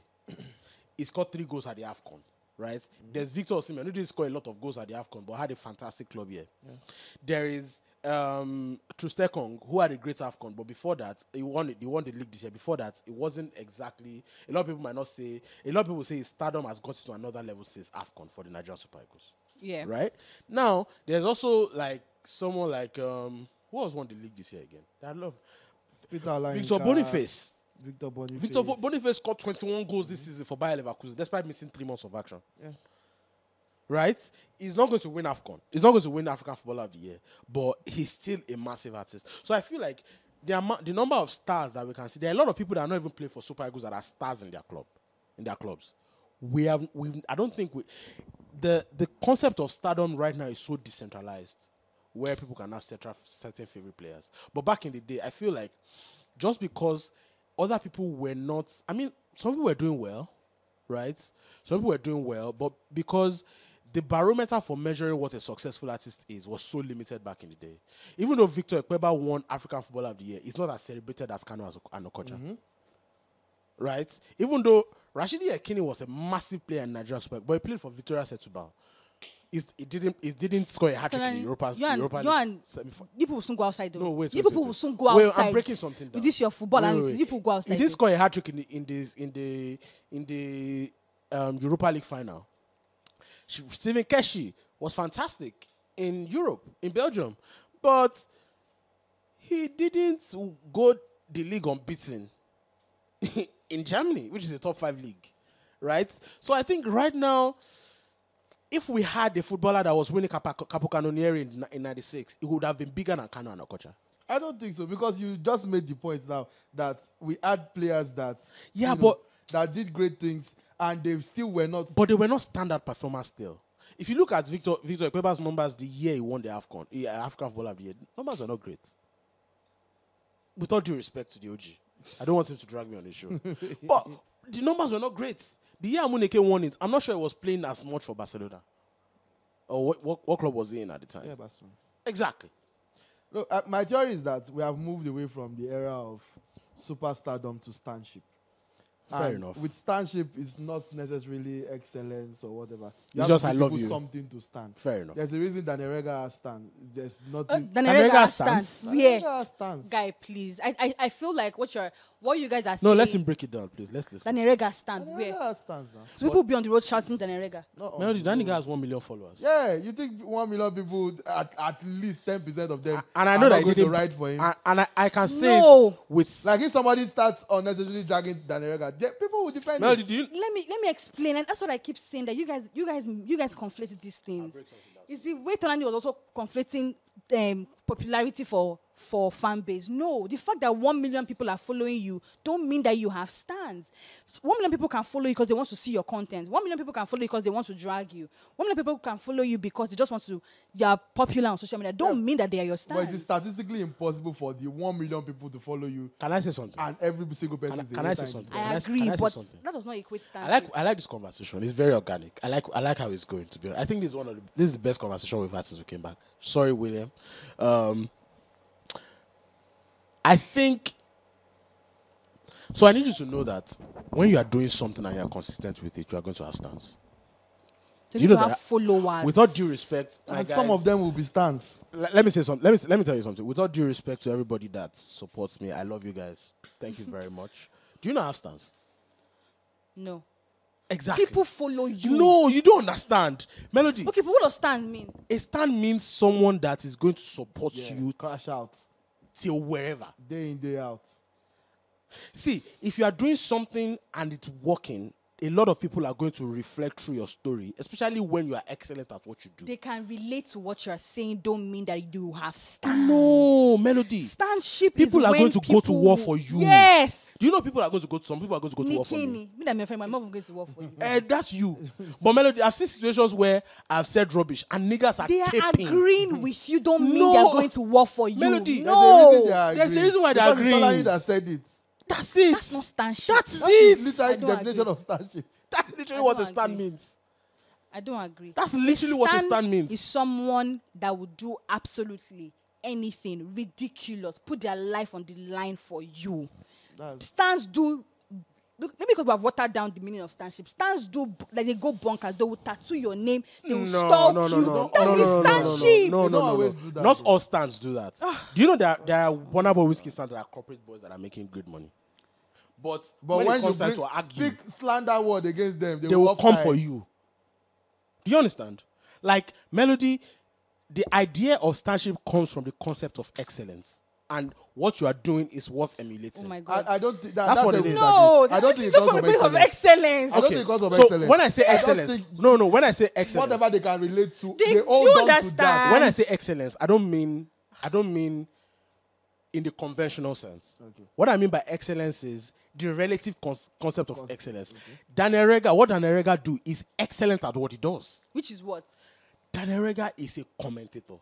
What's he excellent at? Do you know what he does? Mm-hmm. And one thing, once you have hacked the concept of consistency, you can have stance. Like, if you are consistent, what Daniel Regha does is comment on every fucking thing that is happening. So he's excellent at commenting. Do you understand? The thing doesn't even have to make sense. Especially when... Exactly. No, it doesn't mean he blazed the right trail. No. Whether you agree with him or not. He's a trailblazer. That there was not Daniel Regha before him. Exactly. Now there will be more people that do that. Daniel Regha means something. Like, Daniel Regha, the name means something. It means something. I think that if you see someone just repeatedly commenting on somebody's post, and you will say, "Oh, this person is copying Daniel Regha. He's doing what Daniel Regha." Exactly. And you know what the fuck Daniel Regha does? Daniel Regha doesn't reply to a single soul. He doesn't engage anybody. Doesn't reply his mentions. No. So you're talking to yourself. Daniel Regha goes there, writes all his for the love of the game, bro. All his symbols, bro. He wakes up in the morning. I just want to say, Davido, you are not very, very sound for what you are doing. Keep back. Put all the currency symbols and everything he wants to do. He does that. And yes. You know that meme? I don't set alarm. My 8 wakes me up every morning. That's bro. And he says this. He just wakes up like, who are we 18 on? Who is going to get it today? Oh my God, he said, and Daniel Regha just keeps, he doesn't engage with a single soul. And you know another thing that I've noticed about social media? Once people can aspire to you, it's over. Mm-hmm. People know that you're not going to respond. Don't worry, your fame is going to grow. So I think that's what I mean by excellence. Like, excellence comes from a lot of consistency. And then there's a style to it. The definition of excellence has changed in social media age. That's my point. Is that it has changed. We are watering down the meaning of these things. Because life is evolving. Melody, it does. I don't agree with you. Excellence comes from consistently doing good things, not just doing anything. Let me tell you. No. You can be excellent at killing people. Tonani, no. Yes. You can be excellent at killing people. You can be excellent at the act of killing people. Doesn't make it an excellent thing to do. Yeah, but exactly, that's what I'm saying. So you can't describe the person as an excellent person. No, I never said it was an excellent. I said he was doing excellent shit. Excellently at what he does. No, you said excellency comes from doing something. No. I said the stances come from excellence. Then you defined excellence comes from consistency. And I also said that what I meant by excellence is not the conventional sense of excellence. It is the relative sense in the current world that we live in. Social media era. Yes, the world is changing, bro. When I was growing up, it wasn't. So that people don't think it's okay to stupidly do things. Melody, people think it's okay to be crying and putting cameras in their face now. That is The world is changing. No, but that's a different conversation. It's not. It's literally the same do you think thing. there's something wrong with someone being emotional and sharing that moment on social media? I think, do you whatever you want to do. Do you understand? Do you. Like, but I just think there's something pretentious about exactly. setting up a camera. If you're really crying, you will take off your phone. Angles, but guess what? Today, putting the right lights, what I'm thinking about now in life is that is commonplace for some people. That is the reality that nurtured some people. Right before Tunde, Melody knows I used to hate things. Like I was a premium hater. You are putting your relationship and everything online. I hate you. I don't hate, but I'm hating on you like that's so corny, nigga. I'm pretty sure I saw you hate or something last week. Like Tolani, you will die a hater. Tolani stops being a hater of something when he starts to do it. No. This love, now he has shared his own love, so he does not hate it. No, that's not even what I'm saying. What I'm saying is the reality of the world evolves every time. And it's not about you. It's not about you. Your standards anymore. don't mean anything. Like my standards can only influence my Your life. Yeah. Yep. I Do you understand? People around the you. definition of excellence is changing. Like, for example, our parents didn't understand the concept of you being an influencer before not going to work. That's not the same. No, wait. Okay. It's the same reality. It's all blocked by the internet. The internet has warped. The reality of the internet has warped what we think to be reality. Life is changing. There was no Daniel Regha some years ago. Nobody could have been Daniel Regha. Nobody was doing that. Maybe 1 million followers. With all the articles I've written, I have like 25,000 followers. Do you know how many articles I've written? What are you saying? So, bro, like that, what he does, he figured out a niche and it's excellent. He knew that people are going to want to always be interested in that shit. There are people on the Reggae Miami does fuck shit all day. No, let's not do that. Let's not do that. Reggae Miami is funny. But to some people, it's fucked up shit to a lot of people. What part of Reggae Miami? That guy is just on social media. So that means you only attribute excellence to things that you like. I don't think he's excellent. I'm not saying he's excellent. He's excellent at what he does. He's excellent at what he does, but I don't think he's an excellent I don't know. He's excellent. Odumeje. You guys, please, let's not. I'm about to release my powers. Bro, consistency. Even Odumodu is excellent at Amarin. Daggering. Do you understand? If you can be... Let's stop slapping excellence on any damn thing. To anybody who's out there, whatever you are doing on the internet that you feel is worth doing, just keep doing it. As long as it's not harming anybody, you are not killing anybody, you are not taking anybody's livelihood, just keep doing that. If it's stupid, we are still going to tell you it's stupid, but still you can blow with something stupid. That's exactly. The way the world works That's now. the problem, Guy. actually. People now feel like you can do anything and... Because you can. You know how funny it is that someone went and, was trying to bury himself and was making a video of him burying himself. I'm like, what's going on? Someone made a 60-part TikTok and people watched. 60 parts. Guys, there are people on Twitter that call themselves Agbafians. What? You don't know what an Agbafian is. Anyway, what the fuck is that? There's a Twitter account, Agba John Doe. It's an anonymous account. An anonymous account. Nobody has seen this person. We just know that it's a guy. And he occasionally loves to beg once in a while. He has stands like mad. People are organizing Agbafians offline community meeting. The leader is not there. Just a group of people that stand a faceless. Jesus needs to come. Jesus needs to come back soon because this can't be it. Like, this is the new life, bro. This really can't like be it. I accepted it like a year ago when I had a conversation with Excel about like, was it Excel? No, it wasn't Excel. It was SAGs about 2 years ago, and the conversation was, let me tell you something. You can't control what the world is going to be. Yep. It can't operate on your barometer. Yes. You are just one person in this world. Yep. So the only thing you can do is look at it and accept it for what it is. If you can't accept it, leave it and live your life, or go and die. It's not a... But you can also say that the fact that something is popular, the fact that people are doing something, everyone is doing something, don't make it... Well, I think a lot of this shit is corny.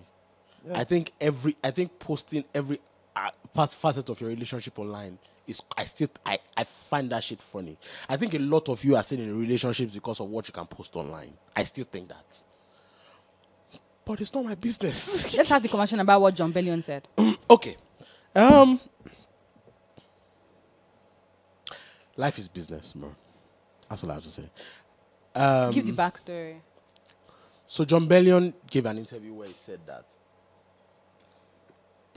that the companies are taking advantage of you, basically. This is what we hear every time. Well, he was speaking about it in the context of touring. And how performances. He was learned, talking about performances. His experience. Yeah, his experience. He was talking about performances, and he said that if a company gives you $1 million, that advance. In terms of advance, that are making a hell of a lot more money than that's on you.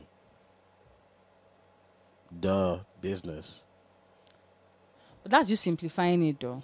But that's what it is. But because a lot of times when we have these conversations about, artists, and people just make it look like, oh, it's just advanced. And they don't talk about how you have to, the things that you have to do to get back that money, the slavery, literally, that sometimes go into. And don't collect the money now. Yeah, but you are not really enlightened at the point of taking the money. So that's John Bellion. Do you also know, but wait, Tolani, before you answer, do you also know, just to speak on what you said, do you also know that a lot of times people prey, sometimes, let me take that back, people prey on your lack of information in this space. Absolutely. And they take advantage of you. Absolutely. Give you deals that you don't know what the context It's not sometimes, is. all of the time. So all why of the is time. that business? That's not business. Because you didn't come into the conversation honestly. Can I answer You're a not telling question? them what they're going to do. Can I answer a question? You're just giving them So deals that they don't understand. now we are bonding two things up into one. Okay. The two things is people that are intentionally taking advantage of the situation. Yes. And the other thing is a thing that people call inherently exploitative. That's just the only way for business to be safe. Okay. Do you understand? Now, the number one is they look the same, but they are not always the same. Now, T.I. was on Breakfast Club 2 days ago or 3 days ago. Okay. And he was talking about the fact that Charlemagne asked him a question that why didn't he said if he was going to sign 21 Savage some years ago that he would have given him to give 21 Savage $1 million ago that he would have taken a lot of 21 Savage. Like you are taking a lot of things from 21 Savage. Right? And what he said was 21 Savage at the time wasn't a massive artist. Right? If you're asking me for $1 million, what have you shown me that shows that you can make me back the money that I'm putting into you? Yeah. $1 million is not beans, bro. If I'm putting that money into you, just because I'm a company that makes $6 billion in a year, doesn't mean I can afford to throw $1 million at you and waste it. So let's say you are not giving me the streams that can make the money back. Like you are not proving the earning potential. You are not proving the market acquisition. You are not proving the digital footprints. Why am I giving you $1 million? So if I'm giving you $1 million, I have to safeguard my interest. Because let me break it down to you this way. For every $1 million that a label or a company gives, they are losing another $5 million. This is a fact. They are losing another $5 million that they are never going to make back. From somebody else. Yes. So you have to pay for the sins of the other person. No, it's not about paying for the sins of the other person. It's about life has taught them to always safeguard their interest. They don't know who is going to succeed. That's fine. It's I not hear risk-taking. that. That's the one part. Sorry. Now, the second part is what I now have to do to safeguard my interest within what looks fair but might not be fair. But the reality of life is business isn't fair. Like, for example, if you are going to do a deal on this show, you are going to be looking out for yourself. As opposed to who? Exactly. That's looking out for yourself is not the same as exploiting. No. Now, I don't know when Joe Bellion did the deal. I don't know when he did the deal. But do you know what $1 million is? I'm not speaking on John Bellion right No, now. no. I'm John saying Bellion generally. got us here. Yeah, right? yeah. If I give you $1 million, my bro, you better fucking make me my money back. It's not my problem. I gave you $1 million because I thought you could be successful. Yeah, but John Bellion's point is not that. It was not complaining that they are trying to make the money back. His entire complaint was that the system isn't fair. The system is not fair, and they don't try to make it easier for you to make their money back when they can. Sorry, say that again. Sorry, say that again. It was basically talking about the system not being fair, and they don't put the measures in place for you to actually make them their money back. Can I say something? Right now. So frustrating the entire process. My guy, I work in the music industry. First things first is your artists need to fucking get your head in place. Right? Because you'll be jumping around when you see money. Who will not jump around for $1 million? Exactly. That's the number one problem. Even me, I would jump. That's the number one problem. You see money and you start flying around. You don't read stuff. You don't read stuff. All you think about is the money and how you can succeed. But Tolani, at that level, even if you read, you might not understand. So here's the thing. Because I hear you. Because they actually manipulate those fine print. I hear you. They I hide hear those you. things I on hear that you. things that you cannot There are understand if evil you don't people come in the with your world. lawyers. I can't speak on the misfortune of John Bellion. What I can speak on is what I know. Right? You can get a lawyer. You should get a lawyer. Get a fucking lawyer. If you can't get a lawyer, people, for years, someone like Foza was saying on social media, read your contracts. Don't sign any contract that they put in front of you. But your niggas still skip signing the contracts. Yeah, because the contract is showing with money. Exactly. So it's a two-pronged thing that we all need to think about. All the artists think about is the label side. Do you understand? Mm-hmm. Is the label side. So the problem with artists, shout out to AQ who gave me this analogy years ago, which is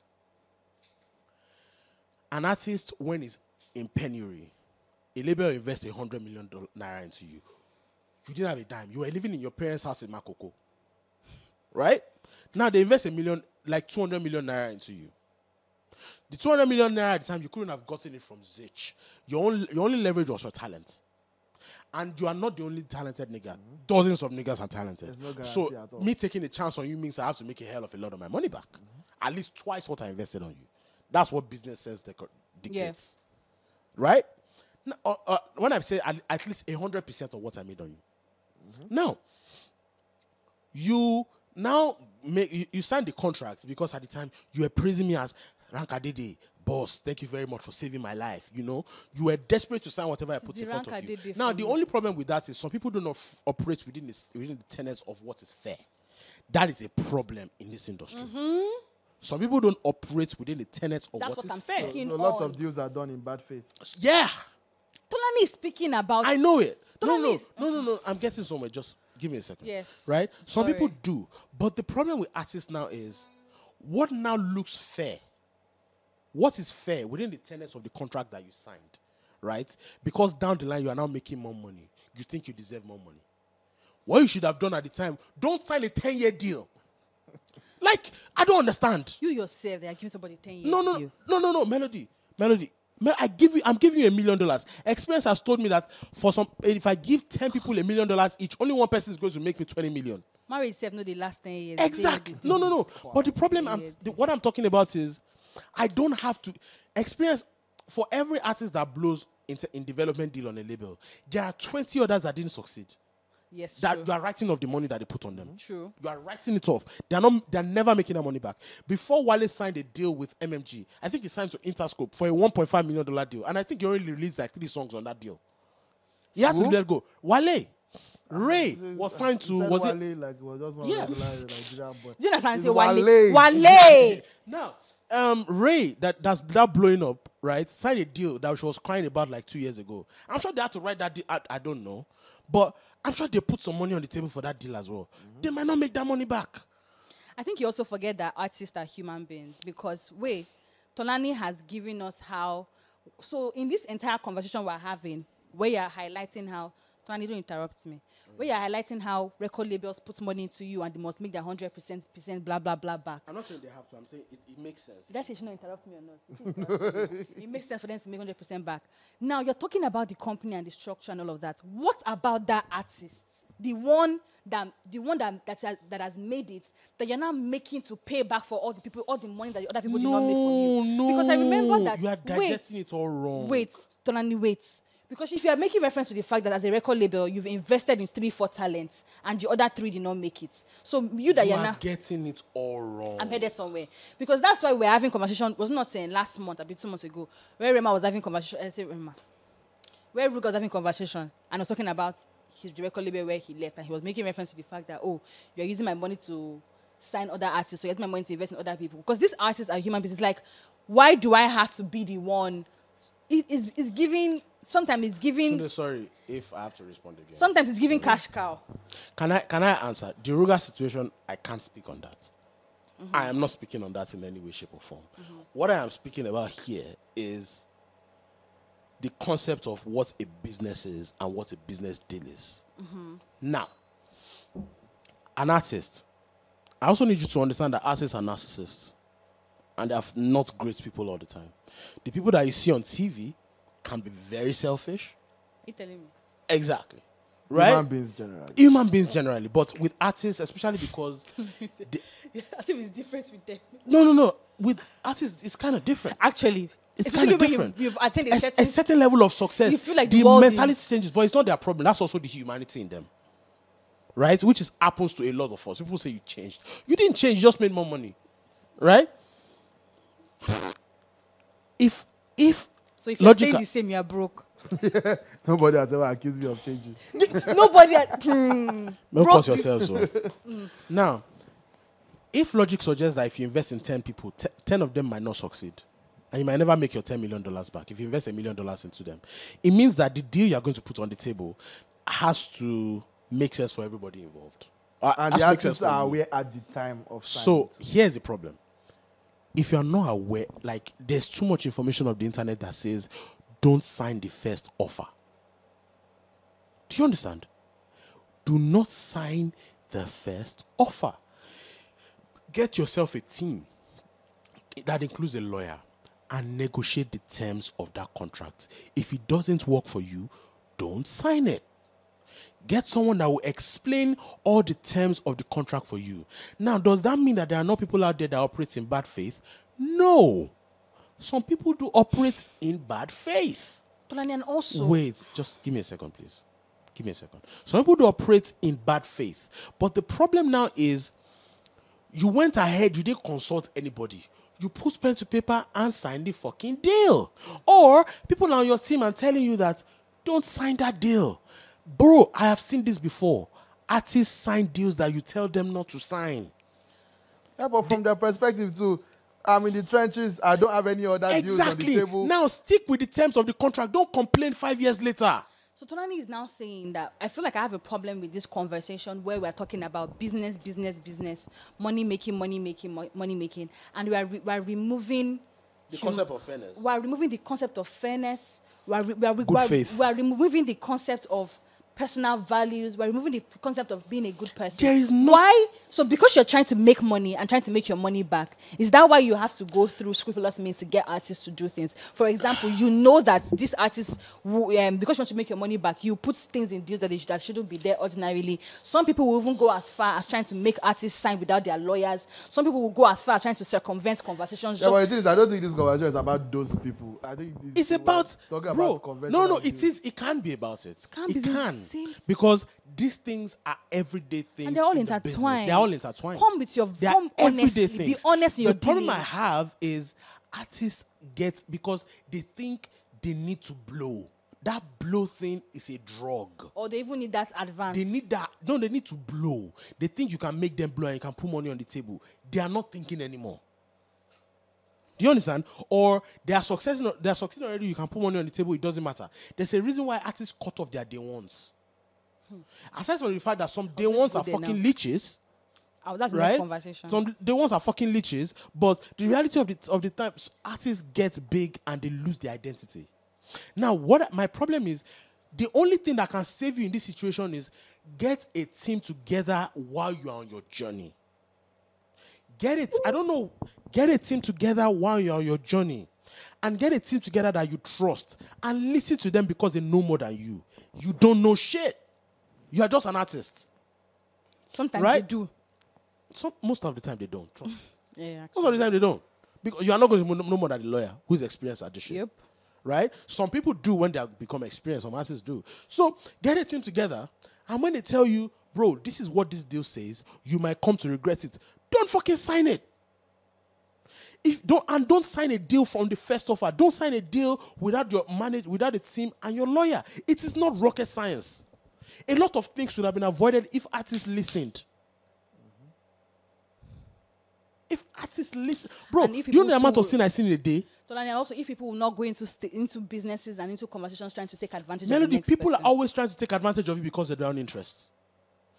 It's life. Generally speaking, I think for example, life. For example, if you want to buy something in the market, You are trying to get it down to as much as work for you.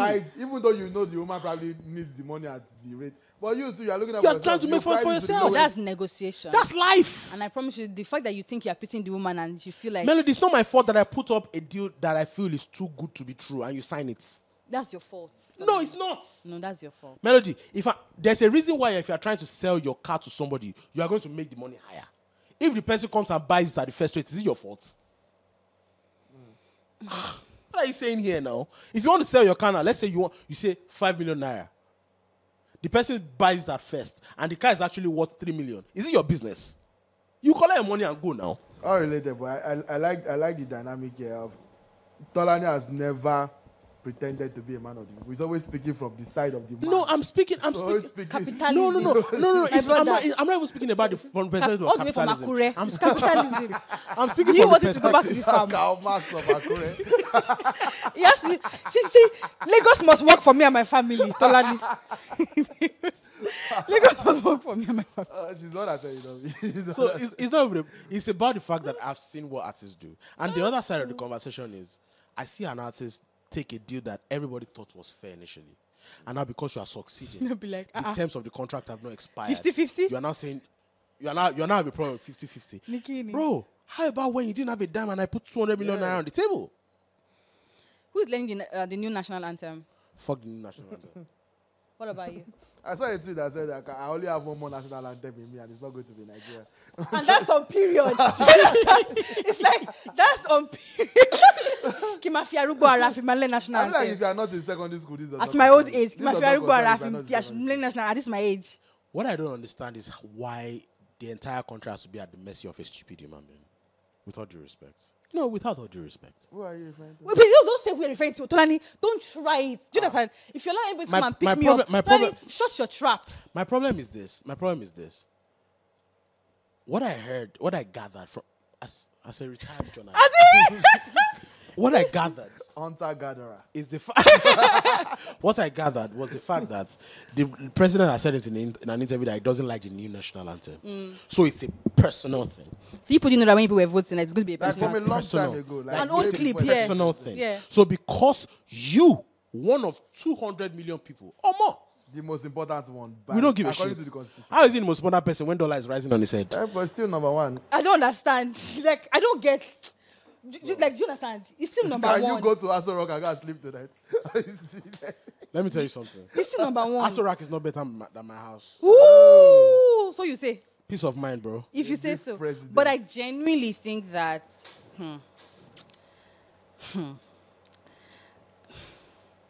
This past 1 year has been disastrous.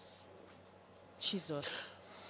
I have a hot take. I don't think it's as bad as I thought it would be. So you knew it was going to be bad, and you like are you I didn't planned vote for it for to be him, no. bad. No, I'm saying that you planned for it to be bad. What are you going to do about it? Everybody will see the weather forecast. Let me tell you something. The person that I voted for was Peter Obi. Even if Peter Obi became president, it wasn't going to turn around overnight. The decadence in this country is the rot is deep.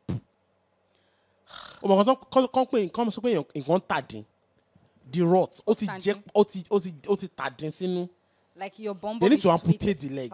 That's not what No, it it's is at tadin, like all. his maggot is coming out. Okay, so it's like unta You said your bum.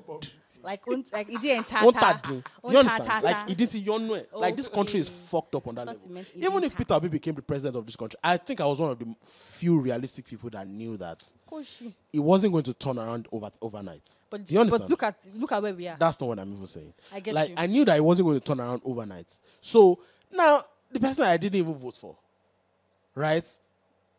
I thought it was going to be worse. Than what we have now. Bro, I thought pound would have been like 4,000 naira. How? I will still be here like this. Actually, if that There's happens, nothing you'll be doing. Actually, what will you do? What will you do? Nigerians have I become thought pound was so... going to be 4,000 naira right now. Nah. At least 3K. Because where is the National Reserve? Is your CJ personal say he wants to go. interest Dun, in dun, any dun, of dun. that? Dun, dun, How many dun, minutes dun. have we done? Ding, ding, ding, Come on. ding, ding, We ding, have ding. been. Guys, our producer said we need to wrap up. Hot. But guess what? He cannot do anything. Why are you taking our logo He out? cannot do anything. And come and beat me. Do your worst. Do your worst. Worst. Yes, do your worst. Come inside. Come inside and do your worst. We have to go. So I thought it was going to be worse, but My problem is now the average Nigerian politician is so disjointed. Like the country, shout out to Osi. Osi tweeted, inflation is at 35%. You are changing national anthem. Are you fucking mad? You have time. I don't think people understand the concept of leadership. I think it was an intentional distraction. I don't think it was intentional. I think the man is just so far removed that he doesn't understand what Nigeria looks like. I think he does. For the average person. He does. So that when they're trying and to then him, everybody around him, including all of the stupid members of this party, they are fucking stupid. Oh God, please don't. My mother, hey. Let me tell you something. They are fucking stupid because prayer. Wait now, just wait. Because you cut to me in the national anthem, in the National Assembly, you have a majority, so they can pass whatever the fuck you want. That is also a problem. What the fuck is going on here? Like, what actually benefits us? You are not passing it. To be fair, I think I saw a clip of someone in now, the Senate the only talking next about when they were trying to pass the bill for national anthem, talking about the world has left Nigeria behind, and this is not what we should be talking about. Somebody did. Yes, I don't know what's like. I didn't quite register his name, but I saw a clip of that man standing up to say the world is talking about. If you saw that clip, tell us the person's name. The world is talking about important things. Why are we talking about national anthem? And that's the sentiment that everybody should have. But hey, there's only so much one man can do in the midst of. Anyways, we are done. We have to actually go. Our producer is like Melody. How many minutes have we done? We've done enough minutes, and don't do that. CJ lie. CJ, do you know the amount of conversations that we have to go? You should not go and eat. The family man. CJ, are you married? Really, wow. Right now? Really? What's the other conversation that we have? Don't do that now. Yeah, don't do that. Yeah, round up. Thank you. We didn't ask William the conversation about our brand. But it's okay. Tunde. About what? Shut the fuck up. What do you think about the drink that you just had? They don't pay me, so regular alcohol. Regular alcohol until they pay me. Is this your guest? Should we guess the giver? Do you see your guest? Should we guess the giver? You are not gonna be back. But thank you so much for coming. Thank you very much for coming. It was so nice having that conversation with you. You were talking about Ekong. Yeah, but you took a picture now when you had. I did though. A picture? Or like a couple of pictures. Don't forget to follow us across all social media platforms at Zero Conditions. This episode drops on YouTube on Monday, right? Bright and early. Subscribe to our YouTube channel if you haven't, and follow us across all social media platforms at Zero Conditions. What's your social media handle so they can follow you too? At Tunde_Young, Facebook, Instagram, and if you like Tunde, let us know, guys. If you like, yes, right? Yeah, if you like me, let us know. Let us know. Yes. Guys, thank you for another episode. Thank you for joining us on another episode of Zero Conditions Podcast. The podcast comes out. I said Others is live every Friday on Pop Central TV, channel 189. Channel 189 on DSTV. And on Monday, over the weekend, we have teasers. So look out for our teasers in terms of our guests, what you're interested in listening to.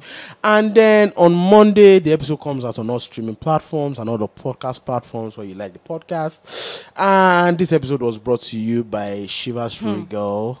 You need to buy a bottle of Chivas X. Can you talk like someone that is awake? You need to get. Is it me that's your?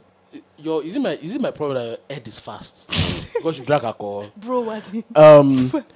Please get yourself. Pause. Your head is fast. Yes. Well, that's why we bring up something about this part for the previous. Buy a bus. No, that just means. Fuck you, buy a bottle of eggs is the previous. Maybe stop drinking on the set was that it go with the lot. Thank you.